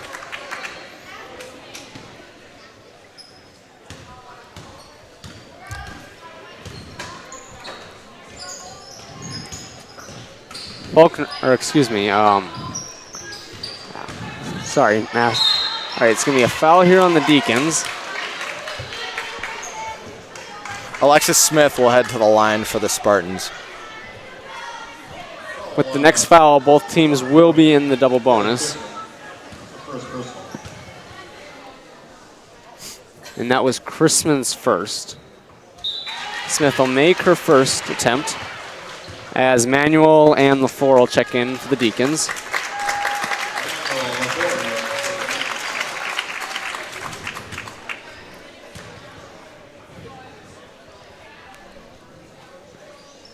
Smith will make the second as Mattern will check in for Rivard.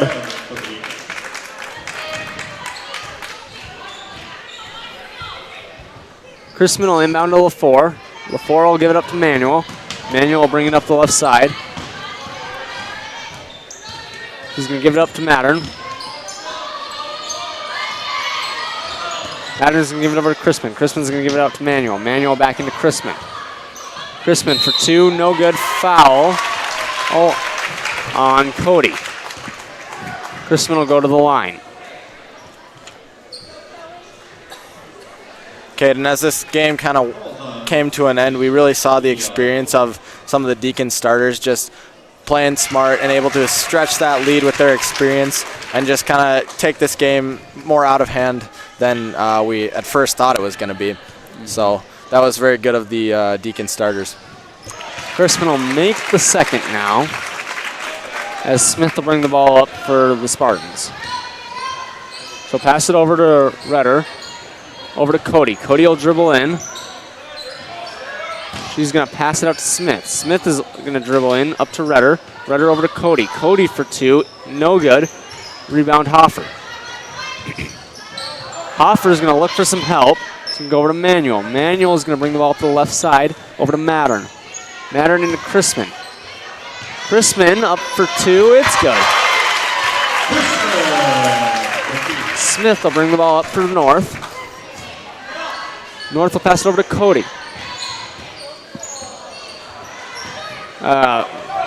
Manuel will get the steal. She'll be guarded by Smith. Manuel's going to pass over to Mattern. Mattern's going to pass it into Chrisman. Chrisman for 2, it's good. Yeah, Kelly Chrisman tacks on 6 quick points for her. Great performance as she's hopped in here for the Deacons. And it's going to be stolen by Mattern. Mattern's going to pull it up. She's going to try and pass it up to LaFleur. LaFleur, no good. Rebound Chrisman. Chrisman good for 2. Smith will bring it up, and that should bring this game to a close. Wow, that was a great game, Kate. It was really tight for a while, and then the Deacons just looked to kind of play their game and just really do what they've been doing all season and just taking some games farther out of reach than they initially are. And, it was a great game by both teams, and it just looked like Shanley was able to outlast the Deacons, or the Spartans, there. All right, and we'll go over some point totals for the Deacons here. Huber ended with 19, Payne 20, Berg 11, Vetter 13, and Rivard had 5. And then Kelly Chrisman also ended with 8 points. And then for North Fargo, we had Sem with 10, Astrup 7, Baki 6, Anglin 9, Naiseth 4, and Mann with 2. Well, Max, this is going to be a group of teams to watch, but after this, just stay tuned for the boys basketball game after this short break. And you can watch the archived version of this game on ShanleyTV.com.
Good evening, everybody, and welcome back to Shanley TV's coverage of tonight's doubleheader action.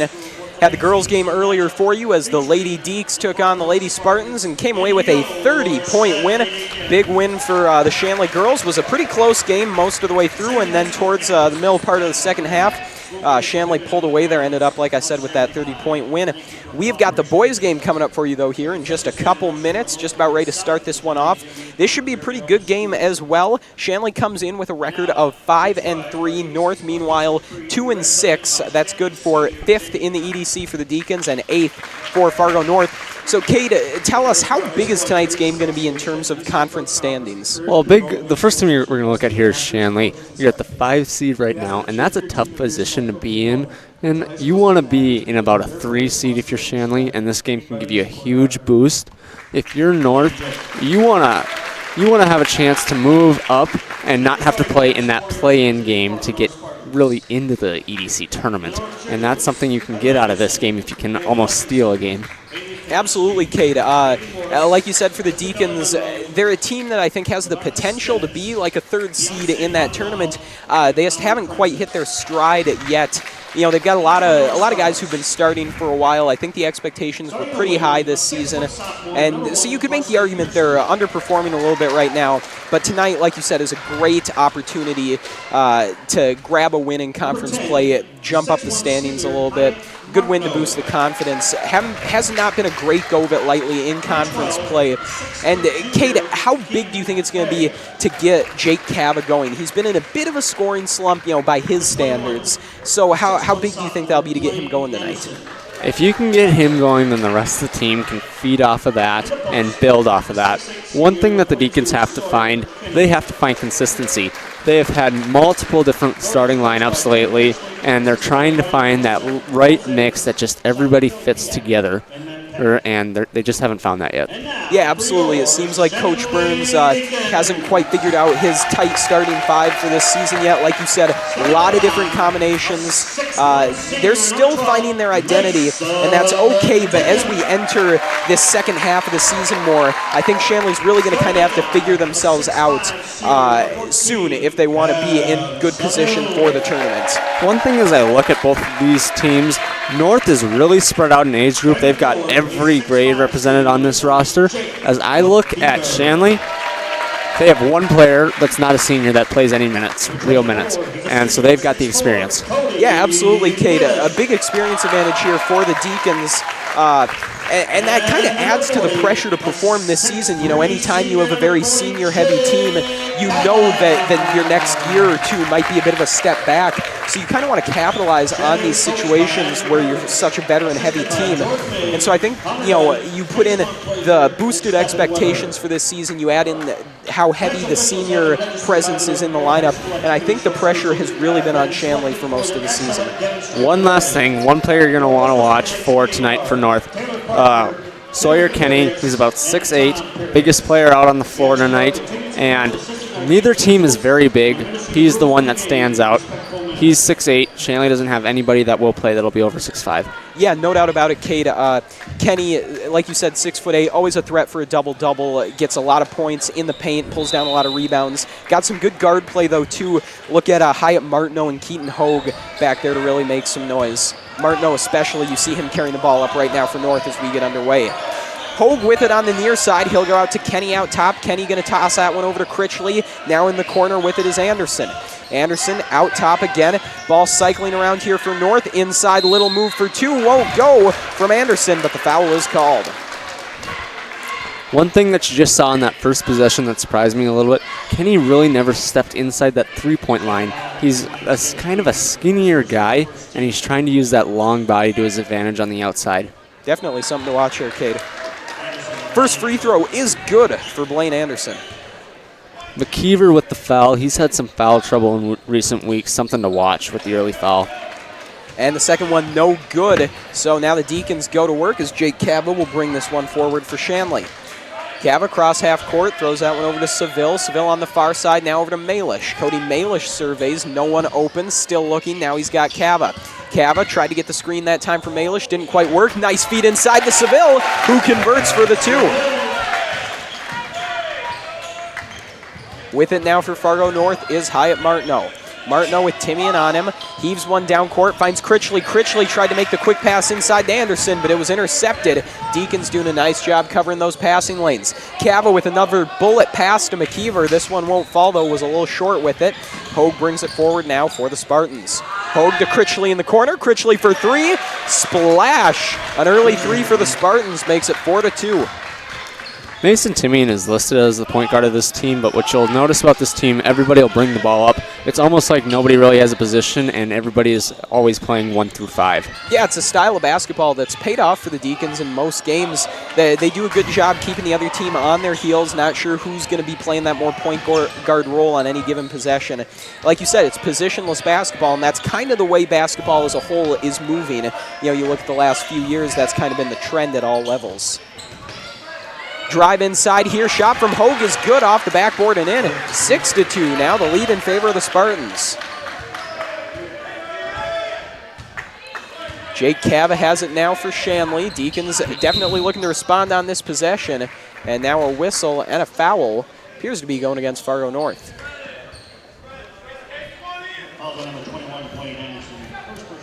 Blaine Anderson picks up his first there.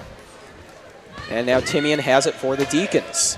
He goes over to McKeever, who gives it to Malish now at the top of the key. Malish over to Seville.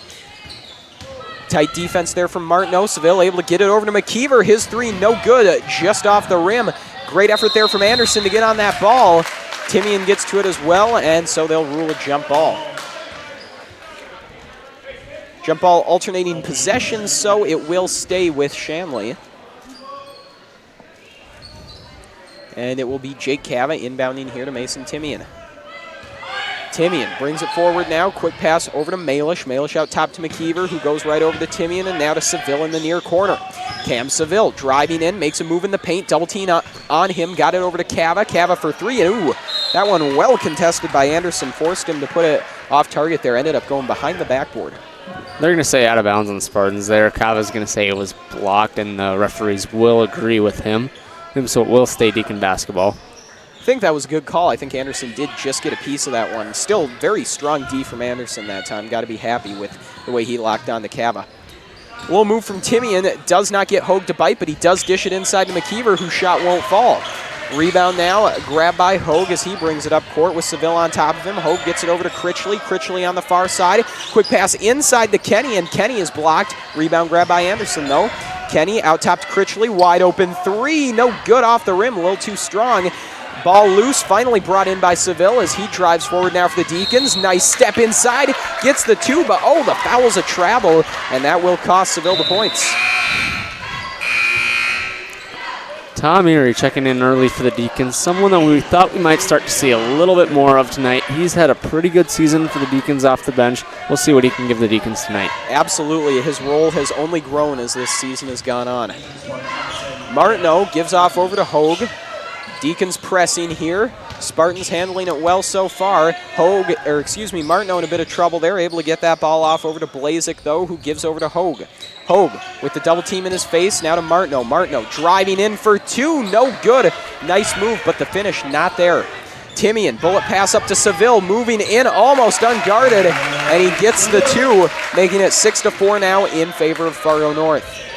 Bounce pass from Martineau over to Hogue. Hogue made a move, able to get around Seville. Moving in now, Erie catches up to him, tosses one up to Kenny. Kenny for two, and it falls. Deacons getting right back to it as Cam Seville drives in. He's blocked. It looked like he wanted a call there, but he did not get it. Martineau has it now, going behind the back, tosses one over to Critchley. Critchley fires the three off the rim, no good. Jake Cava grabs it as the Deacons try to take advantage with an odd man rush. Erie on the near side, move to get around Martineau. He's blocked by Hogue, and the ball goes out of bounds.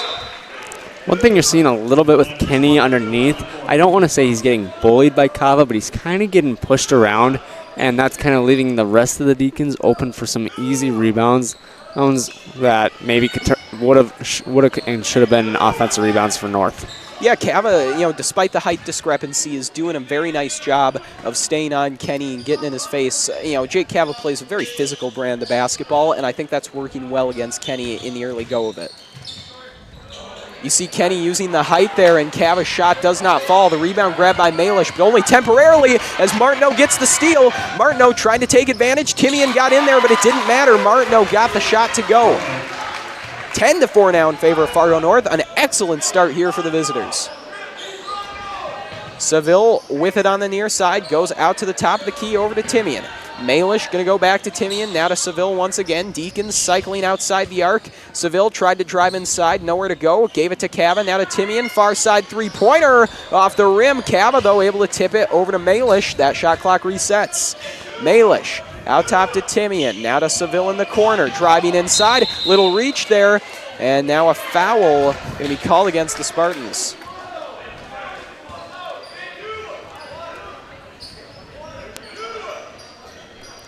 Kev will be inbounding for the Deacons, and something you always want to watch. Watch for them to try to get him the ball in the corner for a three. Yeah, Kate, the three-pointer, bread and butter at Jake Cava's game. And again, he hasn't been scoring quite as many points as he usually does the last few weeks. Part of that, I think, has been limited success of his three-point shot. Not even so much a lot of misses. He just hasn't had an opportunity to shoot in a lot of games. So, like you said, look for them to get him going in the corners. Spartans get this ball once again. Bounce pass over to Martineau, who finishes. And the Spartans are jumping early on. Cade, how about this start for Fargo North? They're moving fast. The game is running fast for both teams. It's not like Shanley isn't getting in there, but the problem is either they've had the traveling on Seville or there's been a couple of shots blocked. And, I mean, the Deacons need to finish when they put 2 feet in the lane. Yeah, Fargo North's defense especially, I think, has surprised me. It's been really high quality so far. A lot of steals, getting in those passing lanes. They've just been all over the place. I've been really impressed early on. Yeah, they just seem to be North seems to be about a step behind Shanley, but what's happening is they're able to hit the blocks and just turn what look like easy layups into actually baskets going the other way. Very quick team as well. They're getting in those lanes fast. I don't think the Deacons are expecting him to get in there so fast. Guys like Hyatt Martineau, really quick burst to speed you see on defense that's led him to a couple steals. Hoffer is checked into the game, and he's got the ball at the top of the key right now for the Deacons. A little no-look pass over to Erie. Now Cava has it for an open three. No good, too strong. Rebound pulled down by Hoffer, though. His pass intended for Seville will fall out of bounds. It looks like the Deacons are going to open up a little bit of a man-to-man press here, try and force some action. They like to do that a lot, especially in the early goings of games. Tried it a couple times here early on. It hasn't been too successful, but we'll see what they can do on this possession. They've moved into a 1-3-1 zone. With it out top now for the Spartans was Blazik, and now Hogue going to fire a three that won't fall. Jake Cava there to pull down the rebound. Erie with it on the far side. Cuts in, throws it back out. Cava now moving in, right back to Erie. He fires one for three. Off the rim, no good. Hoffer tipped that rebound over to Seville, and Cam Seville has possession outside. Hoffer back to Seville. Fakes the three, moves inside. Whistle, and a foul going against the Spartans. That's going to be against Cameron Blazik. One thing to notice as well, North has gone with the 2-3 zone as well. So something to watch there for both teams on defense. As Jake Cava will inbound this ball. Gets it to Seville, but that's taken away by Martineau and picked up by Critchley. Critchley with it for the Spartans. He gives off over to Martineau. Now Hogue in the near side. Hogue in a bit of trouble. Hoffer poked that one away. Hogue able to get it out of trouble, though. Now Martineau fires the three off the rim. Rebound going to be grabbed by Kenny, but then poked away by Cava. Erie picks that one up off the ground and now cuts inside for the Deacons. Nowhere to go. Gave it out to Seville. Seville gets around a couple of Spartan defenders, and that ball's knocked out of the hands of Jake Cava, but a foul will be called. It looks like he might have got hit in the face. He's going to be all right, and the Deacons are going to pick up a foul. One thing to watch, North already has 4 fouls in this game. Deacons are going to need to take advantage of that and get to the line right now, down 8 points. Yeah, for sure. And Shanley, also worth noting, only has 1. They've had some foul trouble in the last couple games, so that's a great number if you're the Deacons. Erie with some nice moves, throws that one out to Seville. Seville surveys, going to take it himself. Now gives off over to Hoffer. Hoffer working against Hogue, gives over to Erie. Erie with some space for the three. Looked like he had it, but it hops out at the last second. Hogue now directing traffic, gives over to Martineau. Martineau fakes, tosses it across the court over to Critchley. Critchley holds it. That ball going to be tipped and fall out of bounds by Jake Cava.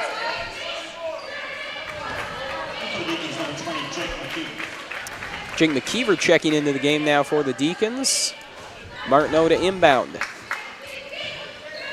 Martineau, quick over to Hogue. Hogue takes a step back, taking his time. Gives to Anderson, now over to Martineau on the near side. Martineau over to Anderson, now to Hogue. Hogue working against Erie, finds his way in, gets the ball over to Critchley. Critchley fires a contested three that won't fall, and Seville boxes out Martineau to pull down the rebound. Seville advancing now with some pressure on him, throws one up and is fouled on the way. That's an area where the Deacons do have to improve, though. You take 2 steps in the lane and you take a shot. It does need to go in. It does help that he got to the line, but that is a spot he has struggled a little bit this year. But getting to the line, nothing beats that. The Spartans already have 5 team fouls. Yeah, Cade, that foul trouble really becoming evident for Fargo North. Like you said, Seville, Seville's done a great job all season long creating the opportunities in the paint. For whatever reason, though, it just seems like a lot of his shots aren't falling.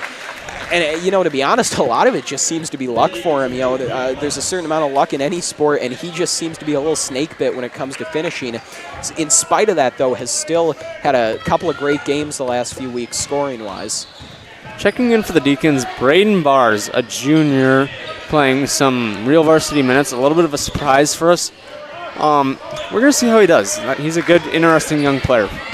Yeah, we talked about the senior-heavy presence of this Deacon team, but we also talked about Coach Burns mixing and matching his lineups kind of all season long, and so it's not shocking to see a fresh name in there. Martineau with the ball and Erie on him. Deacons on a bit of a run right now, able to close this gap to just 4 points. Bounce pass, tried to find its way to Kenny. Kenny got it over to Anderson. Ball's a hot potato out there, and Bars comes up with it. Now Erie feeds Cava on the near side.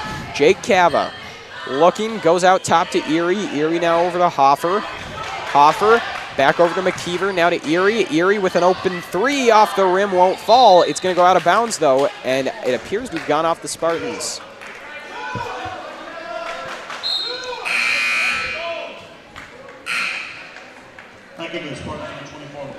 Substitution here as Griffin Carlson comes in for Fargo North. Jake Cava inbounding.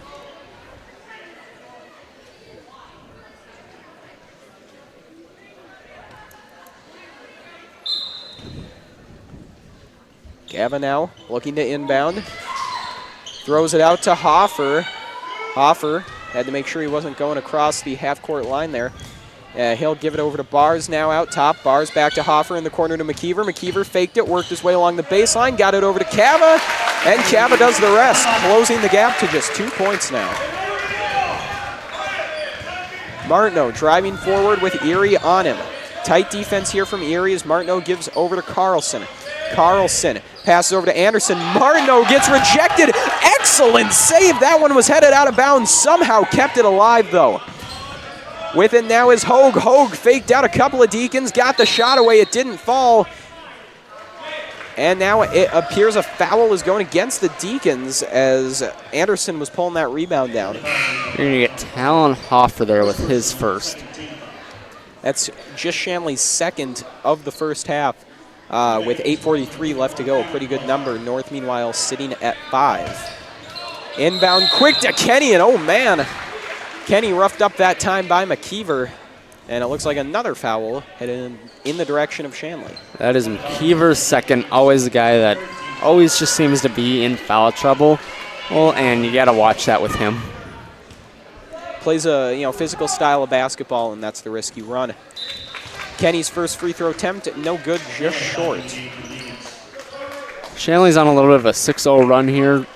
Something nice to see, making this a little bit more of a game because we had kind of a long stretch where there really weren't any points from either team. Second free throw is good for Kenny. That makes it 13-10. And now Braden Bars will take this one up for Shanley. Bars tosses it over to Hoffer. Back out top to Bars. Looks, goes inside to Cava. Cava one hand. That one teased but did not fall. They're going to get Braden Bars with his first now. And, you know, that tenacity Bars plays on defense is part of what's gotten him in the rotation. But, again, the fouls are the risk you run when you play that brand of basketball. And in just the last about minute, Shanley's picked up 3 fouls here, so they sit at 4 now. Hogue bringing it forward for the Spartans. Lost a handle for a second, gets it into Kenny. Kenny with 2 men on him, still able to convert. Nice patience there, waiting to fire the shot.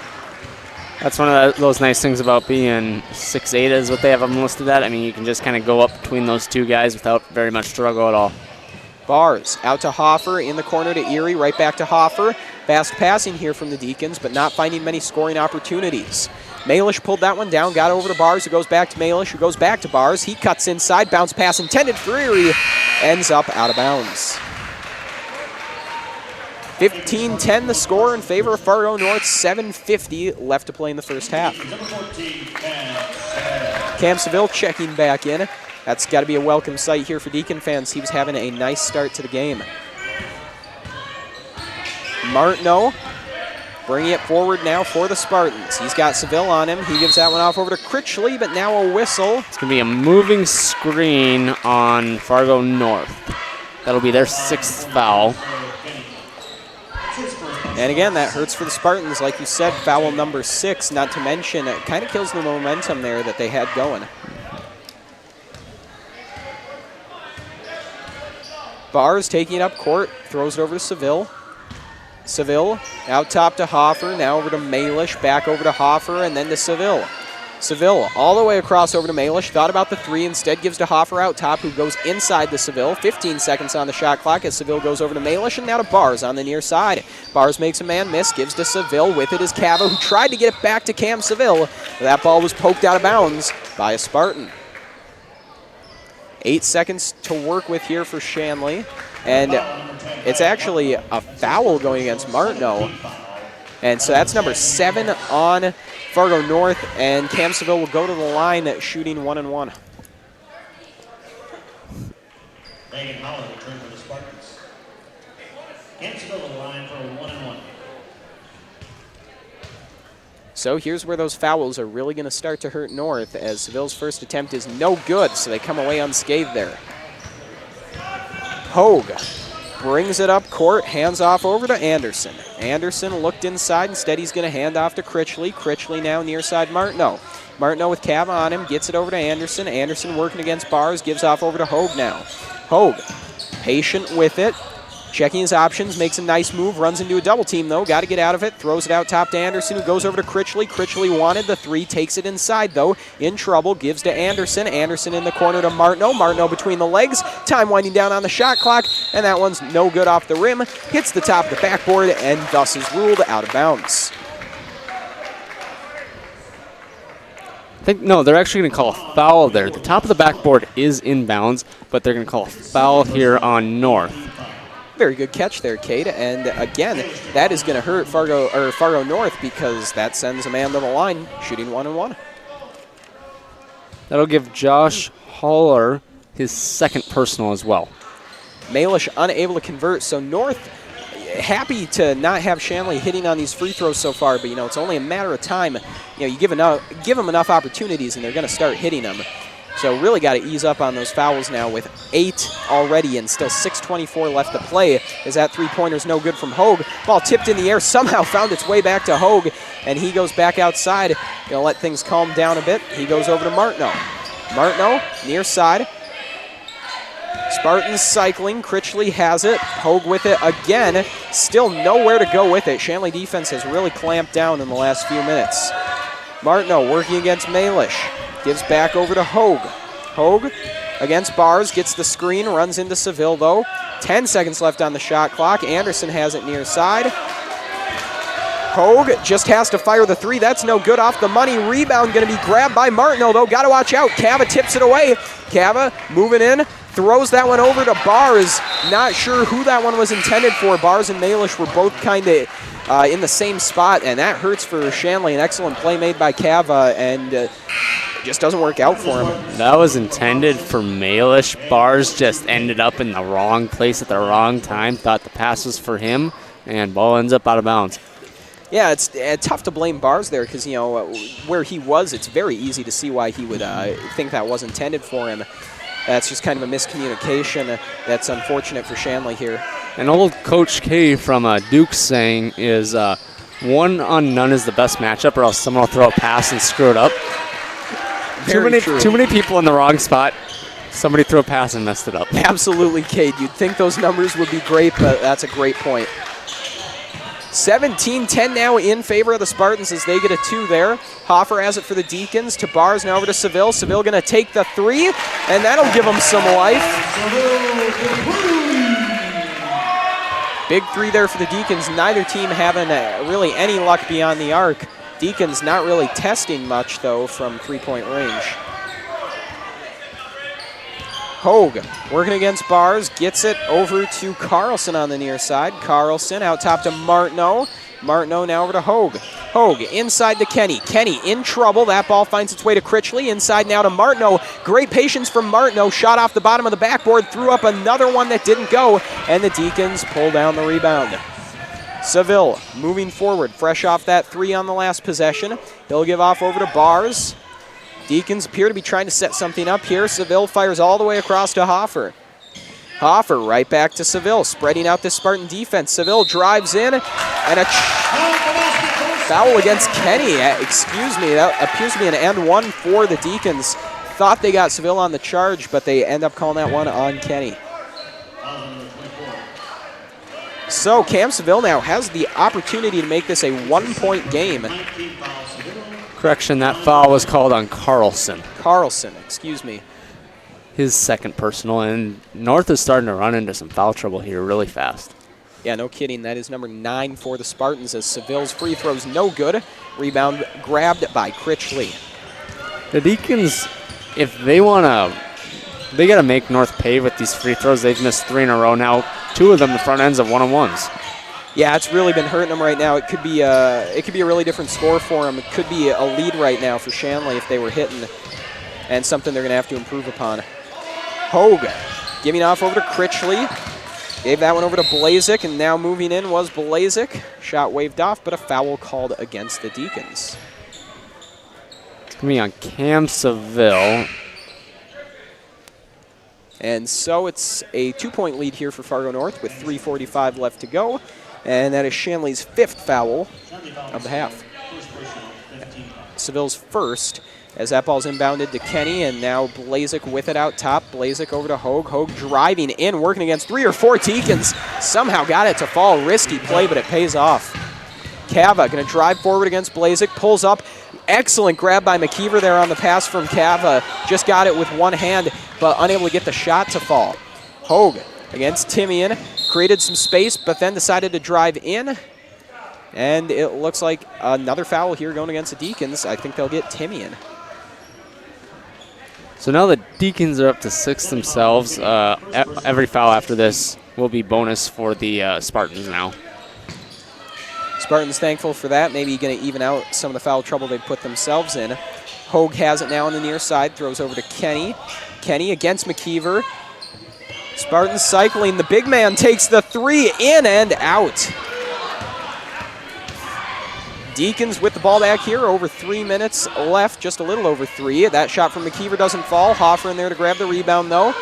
Couple open Deacons out top. Won't take anything, though. Ball thrown into Hoffer, and his shot won't fall. Kenny gets the rebound. Hogue has it now for the Spartans. Tight defense being played here. Anderson in the corner to Critchley. Critchley will not get that one to go. He's had some trouble from beyond the line. Seville, got swatted. But they'll say Anderson made contact. Blaine Anderson is a listed 6'1", Cam Seville 6'5". A very impressive block there. Unfortunately for him, though, made a little too much contact with Cam Seville.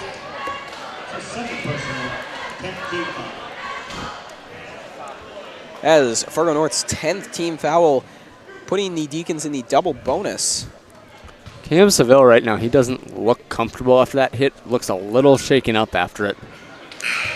Yeah, maybe a contributing factor there is he does not connect on the first free throw It seemed like Anderson maybe caught a bit of Seville's head, which I guess is understandable with Seville being 6'5" and Anderson being 6'1". You can see how that end up happening.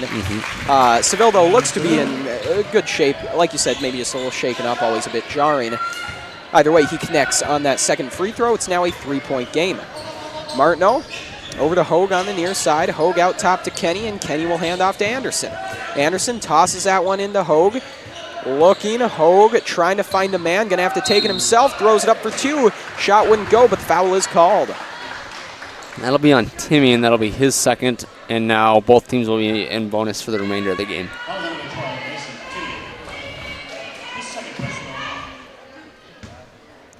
So Hogue at the line, shooting 1 and 1. Or, excuse me, I think that was actually a shooting foul, my bad.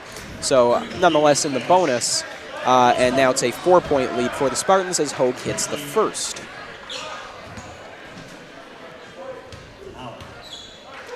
Hogue on his second attempt. That's good as well. So 21-16. Fargo North continuing the strong start here. Shanley going to look to tie things up, maybe take the lead before half. Deacons cycling the ball. Seville thought about the 3. Instead, he'll give back to Timian, who goes over to Hoffer. Hoffer all the way across to Seville. Again, thought about the 3. Instead, a little bounce pass over to Malish. Seville across to Cava. He takes the 3 in and out, but they will call a foul against Critchley. And so Jake Cava will go to the line shooting 3. Big opportunity here, and terrible news for Fargo North, who's shooting them, because Jake Cava, one of the best free throw shooters in the state. That's also Critchley's second now, so I've got at least 3 guys with 2 fouls.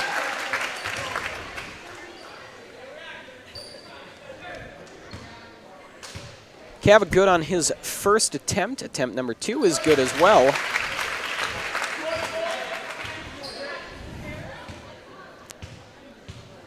And number 3, also good. No surprise there. Jake Cava is money from the free throw line.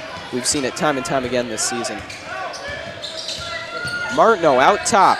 Gives over to Critchley. Critchley over to Blazik, and Blazik gets that one over to Holler. Martineau with it once again on the near side. Minute 40 left to play in the first. Blazik at the top of the key. Directing traffic, gives over to Critchley. In the corner with it now is Hogue. Hogue against Timian, goes over to Martineau. Martineau now to Blazik, under 10 seconds on the shot clock. Hogue fires one and drains it. Spun around on the fadeaway, beautiful shot. Cava pulls up for a 3, trying to answer, no good off the front of the rim, and the rebound's pulled down by Holler. Hogue advancing this one for the Spartans. Throws it over to Critchley. Critchley in the corner finds Blazik.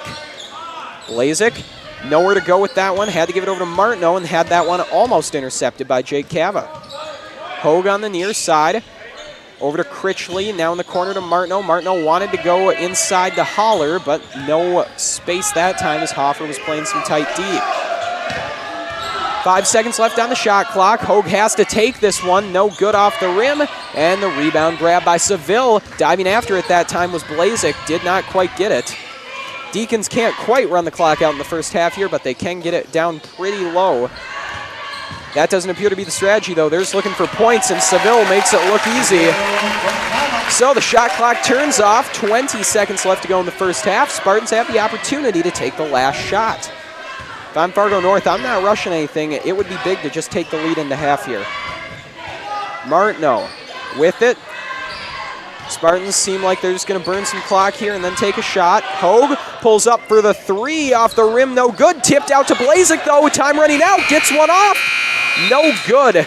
But the Spartans do end the first half up 23-21. Somewhat surprising, the way they've started off here. The Spartans, like we said, at 2-6, Shanley 5-3. Pretty impressive right now what they're doing, especially at Shanley's home court. Some stats here for the first half. Cam Seville leading the way for Shanley with 14 points. He's really stepped up in his scoring the last few games. No surprise there to see him with 14. Jake Cava with 5, helped out big time by those free throws. Got 3 of those points, obviously. And then the 2 other points for the Deacons were scored by Tom Erie. So you can see there, Cam Seville accounting for the vast majority, accounting for 2/3 of Shanley's entire offense there. Shanley definitely going to want to spread the ball around a bit more, don't you think, Cade? Yeah, they got to spread the ball around. Whenever you become reliant on one player, that always makes the entire game a struggle, and you put too much pressure on one player. Campsville is someone that can usually deal with the pressure, but you got a lot of playmakers on this team, and you want them all to share the love. Yeah, no doubt. For Fargo North, Hogue leading the way with 9. Right behind him is Kenny with 7. And then a couple guys at 4, 3, and 1. So a bit more spread out there for Fargo North. I think part of their success here. Close game, though, 23-21, shaping up to be a pretty good one. We'll step away for a minute here, folks, but don't go anywhere. Great finish coming up in just a few minutes.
Good evening, everybody, and welcome back to North Dakota High School boys basketball action. I'm Jed Thomas alongside of Cade Busick, and before we get you back to the action, folks, we would like to take a minute to remind you that Shanley TV is made possible in part by the Shanley Athletic Club and their generous members.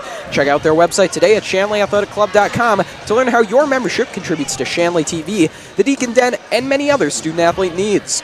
While you're there, be sure to renew your annual membership by clicking the Join Now button or become a member if you're not one already. It's easy to become a member and anyone can join, so sign up today. The Shanley Athletic Club, taking Deacon athletics to a higher level.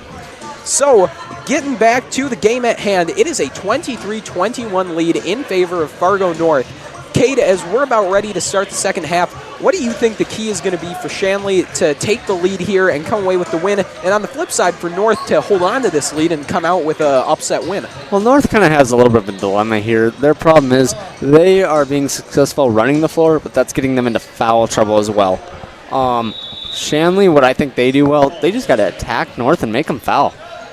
Absolutely. I mean, I think no question the fouls were the big difference of the first half. For North, at least to a degree, it made them pull some key players. It sent Shanley to the line multiple times. It's just something they're going to have to fix in this second half, and that's not the way you want to start as Mason Timian drains the three. Just about as bad a start as you can have for North. First, the inbound pass gets stolen, then you give up a three. So now the Spartans are going to look to respond as Martineau throws that one inside to Anderson. He has to give it out top to Kenny. Kenny going to drive in, looking for two. No good. Bounces out. Gets his own rebound, though, and gets the two to fall, retaking the lead. Cava now bring it forward for Shanley. Gives over to Seville. Seville out top to Timian. And Timian going to go over to Malish now in the corner. Malish back to Timian, now over to Seville. Seville drives inside. Kenny in his face, has to give it over to Cava. Cava all the way across to Malish. His three was contested at the end, but it did not matter. Deacons raining it down from three-point range to start off the second half. Martineau bringing it forward. Cool, calm, and collected here for the Spartans, the senior leader. Anderson has it now as he gives over to Martineau. Martineau going to try to respond with a three of his own. It won't fall, and Seville gets the rebound. Seville advancing it for Shanley. Over to Timian. Timian fakes the shot, moves inside, bounce pass, up and off. Kind of rolled up the leg of Cava there, able to corral it though. Malish going to drive in, looking for two, won't fall. Rebound grab by Critchley. Critchley taking it forward now for Fargo North. Moves inside, going to try to put it up there with three Deacons on him. He didn't just get the basket, he got the foul as well. It's going to be on Cam Seville. I believe that's his second personal. I think you're right, Cade. And in a little bit of a shocking move, we're going to see Joe Cava checking in for the Deacons. This is a sophomore. If you watch football for Shanley at all, he's the center and a defensive end. He was an all-state center. And a little bit of a surprising move, I'd say. Yeah, Cade, I think especially, to start the season, I don't think a ton of people thought he'd be playing big minutes. But the last few games, we've talked about how much Coach Burns has toyed with his lineups. Joe Cava's really started to see a role carved out, in big minutes, in big games. And he's really excelled when they put him out there. He's certainly earned his spot. Throw in the fact that he's got the Cava gene in him, and you just know he's going to be a pretty good athlete. So Joe Cava really earning his time out there. So all tied up here, 27-27. Foul against Fargo North. Their first of the second half. Deacons with one as well. Now Timian advancing the ball for Shanley. Timian moving forward with it. Gives over to Malish. Malish now to Seville out top. Seville gets the screen, runs into Kenny, makes a move to get around him. Nice recovery, though, by Kenny. And Seville kind of throws him off there and is able to get the two. 2-point lead now for the Deacons as Martineau brings it forward. He gives over to Hogue on the far side. Hogue out top to Kenny. Kenny on the near side to Anderson. Anderson inside to Hogue. Quick feed to Martineau. It's knocked away, though, by Seville and picked up by Cava. Cava barreling down, throws it over to Malish. Malish is two.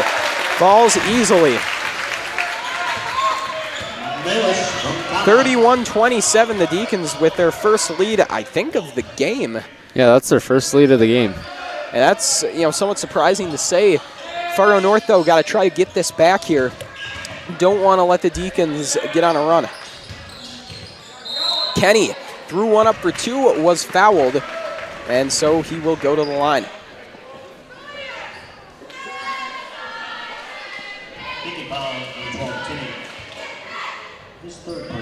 That is Timian's third foul and the Deacons' second of the second half. Kenny's first attempt just finds its way in.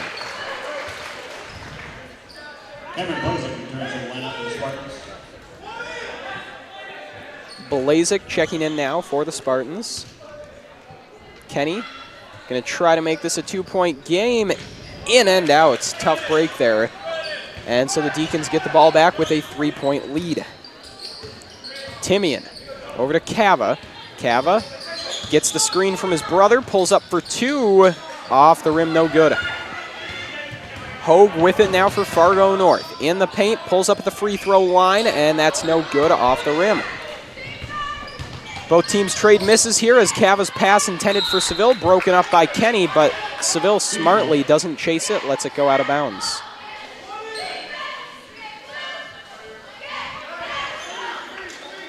.24 left to play. Jake Cava inbounding. The Deacons are going to try and get the ball to Cava in the corner here. No, they're going to have him come up, and he's going to try and take this shot. Nowhere to go with the shot. Beauty of a pass, though, behind the back. Didn't quite find its target. Seville does get to it, though. Cam Seville moves around it. Great work in the paint. And boy, that element of his game, really something that he's added this year. That's just kind of transformed his game and really the way Shanley plays. You know, to be that threat in the paint, he's got excellent height, but he's added these moves that have created separation like he's never had before. It's just really been fun to watch. And those are something that he needs if he wants to play in the paint, because he is kind of a skinnier guy for that 6'5" height, and those moves will allow him to maneuver and get those layups that he needs. Absolutely. Anderson called on the foul there.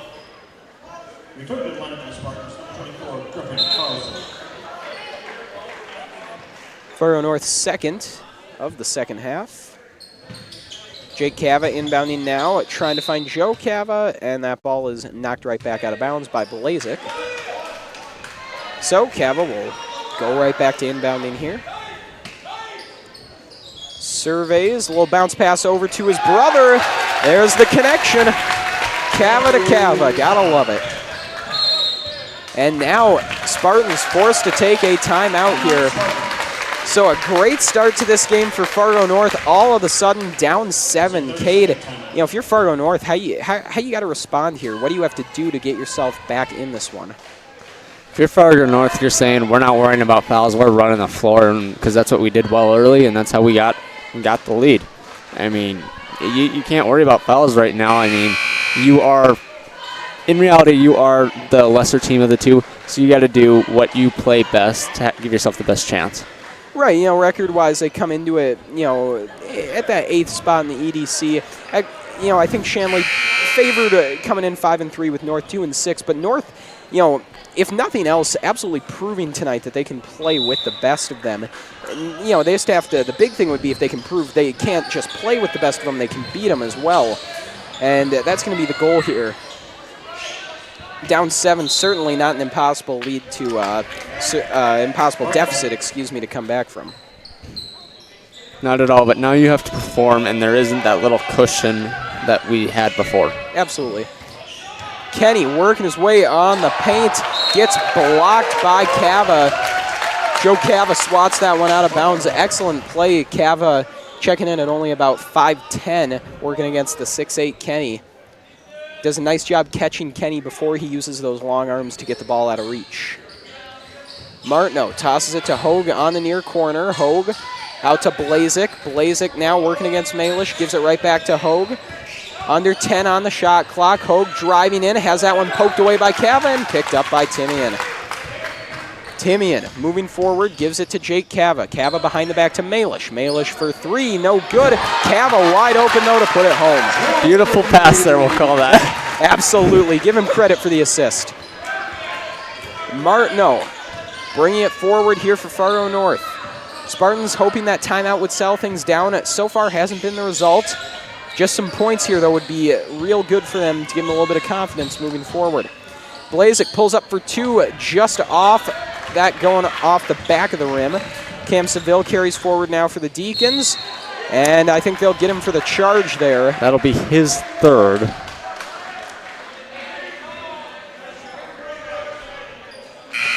So a number to watch. 3, not the end of the world, but you do have to keep an eye on it.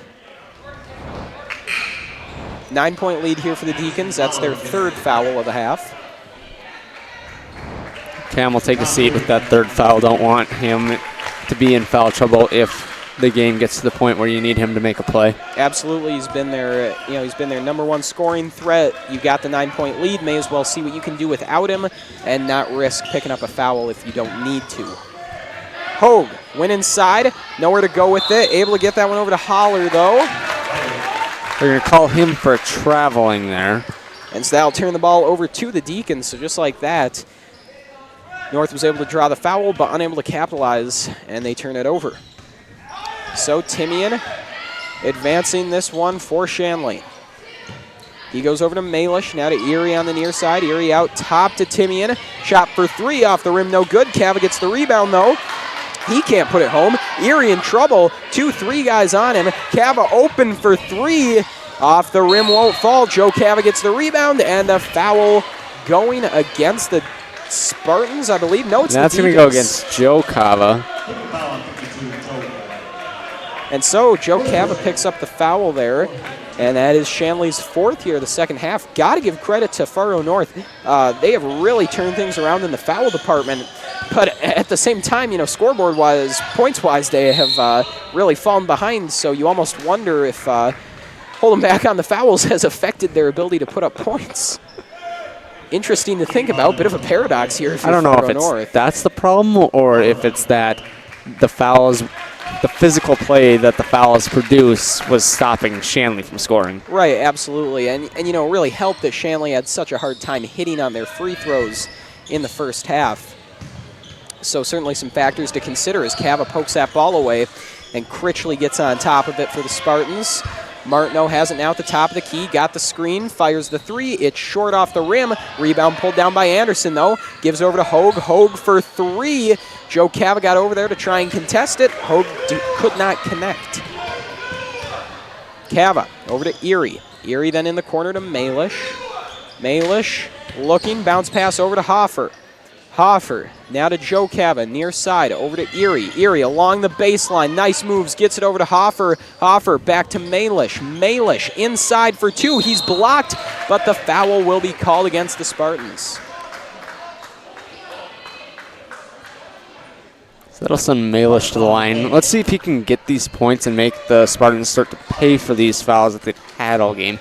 If they can't, you almost just wonder if the Spartans challenge them to just make these free throws more. Say no layups. Make your free throws. Yeah, certainly, Cade. When a team shows that they can't connect on those free throws, it kind of invites the opponent to start testing them. Obviously, you're not going to just take fouls willy-nilly, but you feel a bit more comfortable taking them when you need to. There, though, you see Malish drain his first attempt. That's got to give him some more confidence here. Let's see if he can go 2 for 2. Unable to connect on the second, though, and so the rebound's pulled down by Carlson.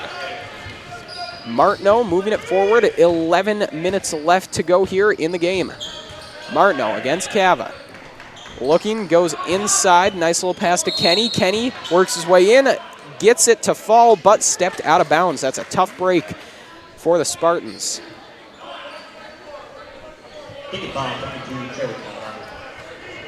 Actually, it looks like they'll call the foul. I'm not quite sure what that foul was for, to be honest, but it puts the Deacons at 6. My apologies.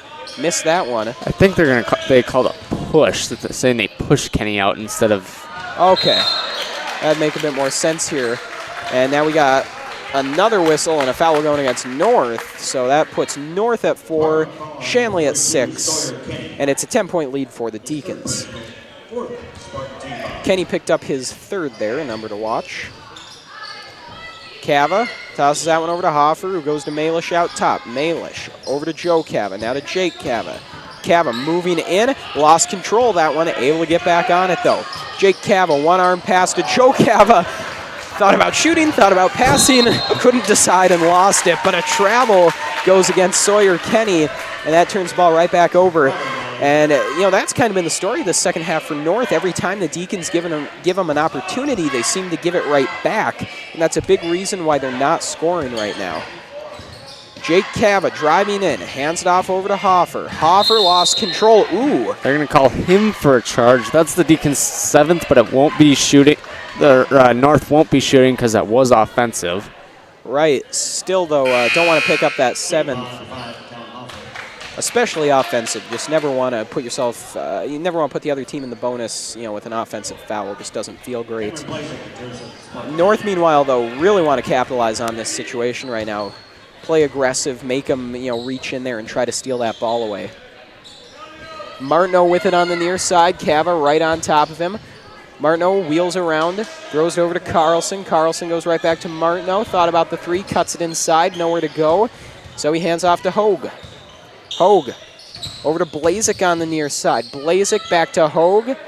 Under 10 seconds on the shot clock. Got to do something with it. Hogue wheels around, throws one up, won't fall. Contested rebound, then it's pulled down by Erie. Cava will bring it forward now for the Deacons. He gives off over to Erie. Erie cuts inside, and reach-in foul will be called against the Spartans. The Spartans haven't played really any offense all half, but for all that, they're down 10 points. I mean, this is still a game no matter what anybody says. Shanley isn't playing, they're playing some offense, but they're not playing a whole lot more. No, outside of that, really good start they had, they haven't really done much either. Overall, I think it's been a combination of things. I certainly think both teams are playing great D, especially Fargo North. I think they've played really strong defense all game. But both teams, I think the big thing has been turnovers and mistakes. There's just been a lot of sloppy play that's led to lost opportunities on offense. You can't say the same thing, though, about the defensive side of things. Both teams have been pretty sound there. Quick pass inside to Hogue, throws it out to Anderson, work along the baseline. The 2 will not fall. And so Jake Cava takes it forward now for Shanley. Cava hands off to Hoffer. Hoffer with some moves, goes across to Erie, had to jump up high to pull that one down. Joe Cava now over to Hoffer to Jake Cava. Cava moving in, and a foul again will go against Fargo North, I think. That'll be against North, a block. And that one will be called against Blaine Anderson. And right now it seems like Fargo North can foul pretty much anyone and feel fairly comfortable, with the exception of Jake Cava, who it just seems like never misses. That is Anderson's 4th foul, something to keep tabs on. So an 11-point lead now for the Deacons as Cava drains his first attempt.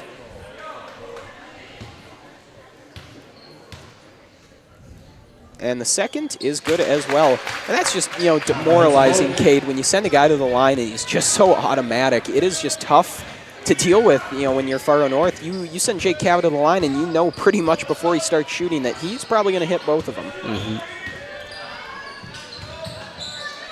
Pull-up jumper falls for Fargo North. Good response there. Cameron Blazik put it in.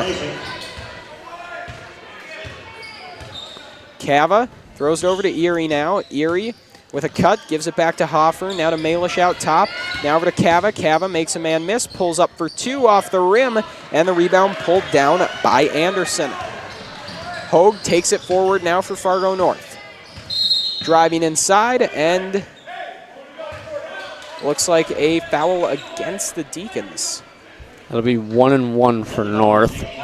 And now they've got to make this happen now. They got to get in the game now and make these free throws. Jake Cava called for the foul there. He's really had trouble with fouls the last couple games, but not tonight. I think that's his first. Yeah, that's his first. That's really impressive. Big adjustment for him. Fouls have just always kind of been an issue for him. His whole career has struggled with them, but tonight, really impressed. And this season, mostly, he'd seemed to gotten them under control. Last couple weeks have been a struggle, but good to see from him tonight, getting a bit more control in this game. So the first free throw was made. The second was not. That cuts the lead down to 9. Jake Cava passes over to Cam Seville. Seville 2 men on him. Blazik in his face, had to give over to Malish, who goes right back to Seville. Wide open Cava for 3. Off the rim, will not fall. Malish pulls down the rebound, though. Timian to Joe Cava. Joe Cava looked inside, then gave it right back to Timian, who gives over to Seville. Seville moving in for 2. No good, a little too hard. Martineau now has it for North. He finds Anderson, who goes over to Blazik. Inside to Martineau. Just got that one, and then it's lost out of bounds by Critchley. That's a tough break there for the Spartans. Kenny will come back in. He's got 3, if you'll remember. Or we'll see what he can do. He's got to stay out of foul trouble. He can't pick up that 4th right now. And something, McKeever has been out for how long, sitting on the bench with, I think, 3? Yeah, McKeever has not played a lot of minutes here in the second half, especially since picking up that 3rd foul, so that's something to watch. He's a big contributor in the paint for Shanley. Can also spread the floor out with a pretty solid 3-ball. Cava gets the feed inside and hits that 2. He's going to hit that shot all day. A little spin around 2. 7 minutes even left to go in the game. Blazik has it, and he gives over to Kenny. Kenny now to Martineau on the far side. Just as we talked about Jake McKeever, looks like he's getting ready to sub back in. Spartan ball, meanwhile, as Blazik finds Kenny inside. He goes for 2 and gets it. 42-33 now. Fargo North keeping it close. Seville looking, finds Cava inside to Joe Cava. Easy work there for the Cava brothers. Again, the Spartans charge down the court, looking to respond. Blazik finds Martineau. Martineau pulls up for 2, didn't get the shot, but he did draw the foul. And that is Shanley's 9th actually. So really bad foul situation here for Shanley. Really kind of flipping the script from the first half. It was North who had all the issues in the first half, but it's Shanley really who's been struggling. Foul-wise, I should say. Yeah, you brought up Jake Cava having foul trouble. Joe already has his 3rd. And in his first big minutes, I'll say, it was in the Cheyenne game, 40-point game, but he gets in. Joe fouled out in 4 minutes. So, a bit of an issue there. But Joe Cava, certainly a good player, to go along with Jake. Jake, a 1,000-point scorer for the Shanley Deacons. And Joe Cava, as well, is looking to be like he's going to be a big piece for them moving forward. Like you said, though, the foul trouble, something to watch.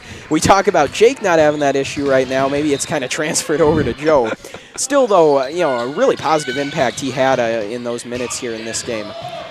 So Jake Cava with it, open for 3 off the rim. That 3-ball just not connecting for him in this game as Timian cleans that one up for 2.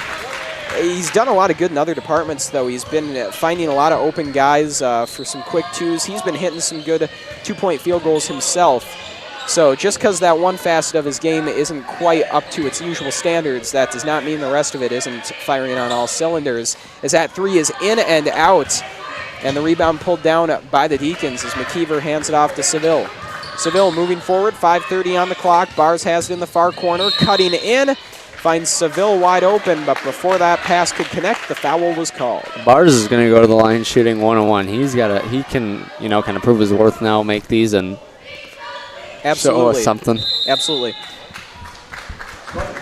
And now it looks like a timeout will be taken by the Spartans, and while they take their timeout, we'll remind you once again that Shanley TV is made possible in part by the Shanley Athletic Club and their generous members. Check out their website today at shanleyathleticClub.com to learn how your membership contributes to Shanley TV, the Deacon Den, and many other student-athlete needs. While you're there, be sure to renew your annual membership by clicking the Join Now button or become a member if you're not one already.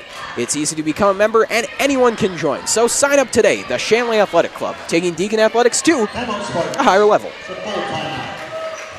And so, a full timeout taken here by the Spartans. Definitely a couple goals in mind. First of all, you got to get the game plan set for the last 5.5 minutes of this one. You're down 11. You got some work to do. Also, an added benefit might be maybe icing the free throw shooter here, Braden Bars. Definitely not your overall intent taking the timeout. as you can save that for some more important things. But definitely an effect to consider. Barr's a young guy, might be a bit psyched out with all that time to think about him. Yeah, definitely could be something. I mean, a young player, hasn't played a lot. It'll be interesting to see. Let's see if he can make these, and that's going to be really interesting. He's a hard worker. He's not what you would call the born talent. He's not the prodigy, but he's a hard worker and has put himself in this position through that. Yeah, absolutely. I think Braden Bars would take that as an absolute compliment. Just a big work ethic guy. You know, there's a reason he's earned this starting role, and like you said, it's because of the time and the effort he puts in. You're just not going to see anyone going harder than him. And guys like that are just instrumental on your team. And when I say the prodigy, I mean, you look at this team, they start 4 guys that are all between 6'2" and 6'5", and Braden Bars is about 5'9". Right, you know, and he just one of those guys who seems to make up for that, you know, with his work ethic and ability. So definitely something that Coach Burns loves to have, especially that he's a junior and will be returning next year, unlike a lot of these other guys. That's going to be great to have. Nothing like a senior who puts in those kind of minutes. He's going to be a big piece for them next year. Mm-hmm. And, I mean, they've got 3 guys with minutes returning, 0 starters. I mean, that's something you got to love. Yeah, absolutely. So, 12-point deficit here for Fargo North as that shot does not connect and the Deacons go back to work. Mason Timian bringing the ball down court. Cut inside, then wheeled all the way around, trying to get the screen from Cava. Walked right into a double team, though, as Cava's pass does not connect with McKeever, but he's able to save it and get it over to Seville. Seville moving inside, pulls up, hesitated there, and that ball does not connect. It was blocked and is taken away. Hogue, bounce pass broken up by Timian, and Timian finds Seville down court. Seville going up for 2, gets it, and 1.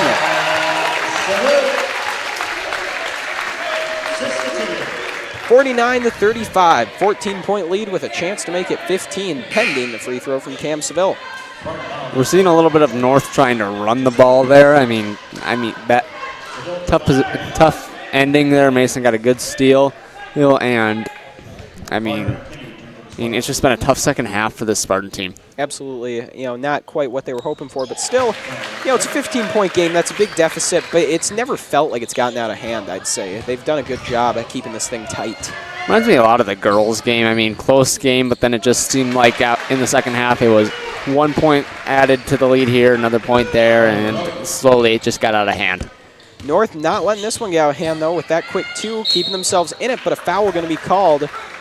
Seville draws it and will head to the line. Update from a pretty big game going on tonight, the College Football Championship. Huge game, I should say. 12-0 right now in favor of the Georgia Bulldogs. A bit of a surprise, I'd say. That's huge playing the Alabama Crimson Tide. 12-0 last I checked, I should say. Certainly Alabama, well, I'd say favored in that game. And now it's 13, I'm being told. So pretty big there for Georgia. I'll tell you who the happiest person is about that, the casinos. All the money was on Bama. Certainly something to consider there, like you said. So Martineau will bring it forward for Fargo North. They trail by 14. And now a whistle and a travel. Boy, that hurts for the Spartans here. They were looking to respond, and that will turn the ball over. That was a big possession for them. They really could have used some points there, so that'll make the comeback just a little bit tougher. Cava moving in with speed. He sent Martineau flying there. And I think they'll get Martineau. They'll call him for the foul. Cava's going to go to the line. Something to file back. Deacons are in double bonus for the rest of the game now. Oh, yeah, absolutely. That's a good catch. That's North's 10th foul. The Deacons have been at 9 for a while. They've done a good job not getting to 10. Get another look at this play. Probably the right call there. Looked a bit more like a charge at first, but I think that's actually the right call on the replay. So 53-37 as Jake Cava just continues to sink those free throws. Hogue driving in, does a good job getting away from Timian, who's coming in there trying to take it away, and Hogue also gets the shot to fall, so they trail by 14. Spartans now really chasing this basketball. Under 4 minutes to play. Timian driving forward, and they'll get Hogue reaching in on him. That'll be Mason Timian is going to go to the line for 2 now. And, you got to like the way North's pressing here, competing. You got to play that tight defense in this situation. But also, I just don't think Hogue had to take that one there. He was doing a good job staying on him, but then he just started getting a little too active with the hands reaching in. Something that is going to come up in practice for the Deacons tomorrow, free throws. It's too many missed free throws today. Absolutely. Outside of Jake Cava, you see that one misses as well. The rest of the team just has not been connecting at a very good clip. So, like you said, something they're really going to have to work on, because it could be a much bigger lead for them as a long three is taken. Almost fell on the second bounce there, but won't go. And now Bars is open underneath the hoop, and he goes up and gets 2. 16-point lead now for the Deacons, opening things up. A whistle, and the 3 after the whistle. Not quite sure what that's for. Looks like we have a foul. Okay. It's going to be on, I believe, on the Deacons. This should be shooting 2. I don't know. Yeah, no, Kate, I'm right there with you. Not quite sure what that was. Looked like they signaled for a foul, but the fouls have not changed on the board, so not quite sure what it was. Either way, the shot does not connect for North. Jake Cava taking it forward for Shanley. Cava over to Timian, now to Seville in the corner. Seville back out top to Timian, then to Cava. Cava spin move, making space, does not get the shot to go. Open 3 though off the rebound, and that does connect. And you see the reaction from Cava. Talk about getting the monkey off his back. It's been a lot of misses for a guy who just does not usually miss from 3, and is so happy to have that one fall. Gotta love the reaction. 2 and the foul, I believe, here for Hogue, and that's nice for Fargo North. That makes up some ground. Still down 17 here, but can make it 16 with the free throw. Scoring points without clock running, best way to score. Yeah, no doubt about it. When you're down here, when the time is working against you, free throws are huge.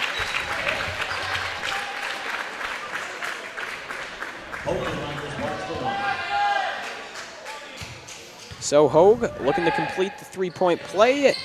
Little too strong on that one, and Hoffer will pull down the rebound. Something you might want to watch these last couple of minutes. Can Joe Cava stay disciplined? I want to see if he can not foul out of this game. Yeah, absolutely. Just something to keep in the file for next year.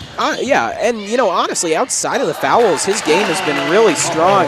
As you see Talon Hoffer hit that shot, his first points in a while, talk about monkeys off your back. He's a born scorer that just hasn't been hitting for whatever reason, so that's good to see. But certainly, I think Joe Cava has really played a great game.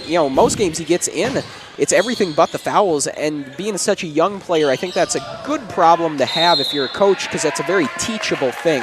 Yeah. It's something you can really coach out of a guy. So the tools are certainly there for Joe Cava. Yeah, I like the tools he has. He's a very good player. I just want to see him be that disciplined, not fouling. Absolutely, yeah. And so timeout taken here with just over 2 minutes left. And we would like to take a minute to say that if you've enjoyed watching our ShanleyTV.com broadcast, please consider making a donation to help us continue to bring you quality programming. We rely on donations to bring you every broadcast, and we need your help to continue to improve the quality of our productions and to add new features for you, the viewer, to enjoy. If you're interested in donating, please contact Joel Shuey at 701-893-3225. Again, that's Joel Shuey at 701-893-3225. Thank you for watching, and thanks for your support of Shanley TV. So a 19-point lead for Shanley, a little over 2 minutes left to go in a good situation here. North still, I think, had a pretty strong defensive second half. Obviously not quite as good as the first, but I think there's still a lot of positives coming out of this second half and this game as a whole. The big issue for them, overall was offense, and if they can improve that, I certainly think they can really moved their way up the EDC standings. They're at 8th right now, but they're not playing like it at all. Yeah, I mean, if you can score, you can do anything in this world. Well, that's what they got to do right now. And, I mean, they've had shots that have just rattled out, and, I mean, those kill you. Yeah, to a degree, it is just how the ball falls. And so with the defense they're playing, you just get a little bit better on offense. You just get a little more consistent on offense, and you can see them making a splash. See, that shot does not go for the Spartans. Possession will stay with North, though. Just a minute 37 left to be played. And Miles Wasik checking in now for the Shanley Deacons, and you hear a roar from the crowd as the senior gets some of his first minutes of the season, I believe. Yeah, he's kind of a guy that he gets weird minutes. One time he gets a lot of minutes. If Burns is frustrated with the starters, Burns will do a complete line change. Miles will get in there. But I mean, he's kind of been a little bit more on the bench this year. Here, kind of counting down the days till baseball season. Certainly a great baseball player. But yeah, like you said, Wasik plays some odd minutes. But sometimes it's minutes like this where they got a big lead with not a lot of time. But other times he comes in some pretty big situations. So just kind of a guy who hasn't quite had his role carved out on the team. But one role that he's played really well is the locker room presence. He is a locker room favorite. Just a great personality to have on the team. A huge morale guy. Yep, No doubt about it. You gotta love Miles. Yeah, really. And with him getting in, every senior got in tonight with the exception of Caleb Chrisman, who is still sidelined with a shoulder injury. Always a nice thing to see. Yeah, definitely. And it's unfortunate for Chrisman, who would likely be a starter, pretty much definitely would be a starter if not for the injury trouble he's been having. So that really hurts. And, when you talk about the Deacons maybe underperforming a bit this year, you have to factor that in because Chrisman has been a big part of their team the last couple seasons. Yeah, he started as a sophomore even. And I mean, he got hurt in football. I mean, that's the unfortunate part about playing how we have it today, that kids play multiple sports. You obviously want them playing multiple sports, especially at a school like Shanley with so few kids. But, I mean, injuries pile up like that. Yeah, it's a tough break. Just a part of sports, something you have to deal with. You always feel bad for a guy, especially a senior. That always hurts. But Chrisman, not sure what the timetable is for when he'll be healthy, but the sooner the better for Shanley, because when he comes back, if he comes back, he's going to be a big presence for him. He's been the last couple of years, like I said, and he can be a game changer. So something to watch for here. Also worth noting, Caden Kuhneman checking in for the Deacons. Another one of those juniors who's going to have to step up into a big role next year. Again, we've talked about it with all these seniors moving on for Shanley. Kuhneman, one of those guys who's going to need some experience this year in order to, be one of the leaders for their squad next season. And when we are talking about seniors, just so we can clarify, I count 10 seniors we lose. Yeah, that's really tough for Shanley. It's tough for any team. So like I said, just hoping to capitalize on that veteran presence this year. And so I'll say 9 guys played real minutes. I think 7 of them were seniors. Yeah, that's impressive. Something to watch for next season. For now, though, you can see that veteran leadership paying off as Shanley comes away with a 62-48 victory. Cade, they came out of that, they went into halftime trailing by 2. That was really tough for them. North came out strong, caught them off guard. Great start. In the end, though, Shanley comes away with that 14-point win. What was the difference maker for the Deacons here tonight? You got to say that intensity that they came out in the second half. And the other thing, free throws. They started making them in the second half, which always is important. Yeah, absolutely. Once they started connecting on those, it was a huge cushion for them to finally be hitting those. Also, that fast start was key for them because there was a big stretch in the middle there where both teams were playing pretty even, and that start really helped Shanley play a bit more confident. They could play a bit more loose with that cushion. So some stats here to wrap things up. Cam Seville finished with 22 points, leading the way for the Deacons. Jake Cava got going a bit more in the second half, finished with 13, also hit that three-pointer. That was big for him. Braden Bars finished with 6, and so did, he was right there with 6, and then behind him was Timian with 5. Then a couple guys with 2 there for Shanley, 2 and 3. Over on the Fargo North side of things, a leading scorer was Hogue. He had 16 points, fairly evenly distributed throughout both halves. Kenny had 12 right behind him, and Hyatt Martineau had 9. And again, a slew of guys in the 2 and 3 range. So scoring definitely evened out for the Deacons in that second half, which was another key. They had a couple more guys contributing as opposed to just 1 or 2. I think that was also a big key for them. Cade, your final thoughts here before we go off here. Your final thoughts maybe going forward for both these teams as the season goes on. If you're the Shanley Deacons, what you really got to do is you got to worry about you're making free throws, and you almost have to wonder how much you're going to have to worry about just developing your next guys is coming up. You never want to think about next season during the season, but when you got this many guys, it's almost something that has to be in the back of your mind. North, it's a little more spread out. They've got guys from all grades.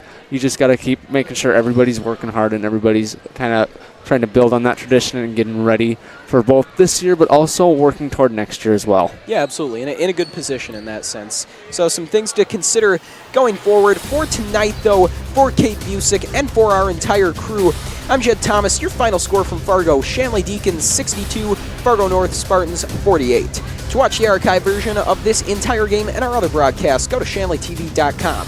The proceeding has been a presentation of Shanley TV.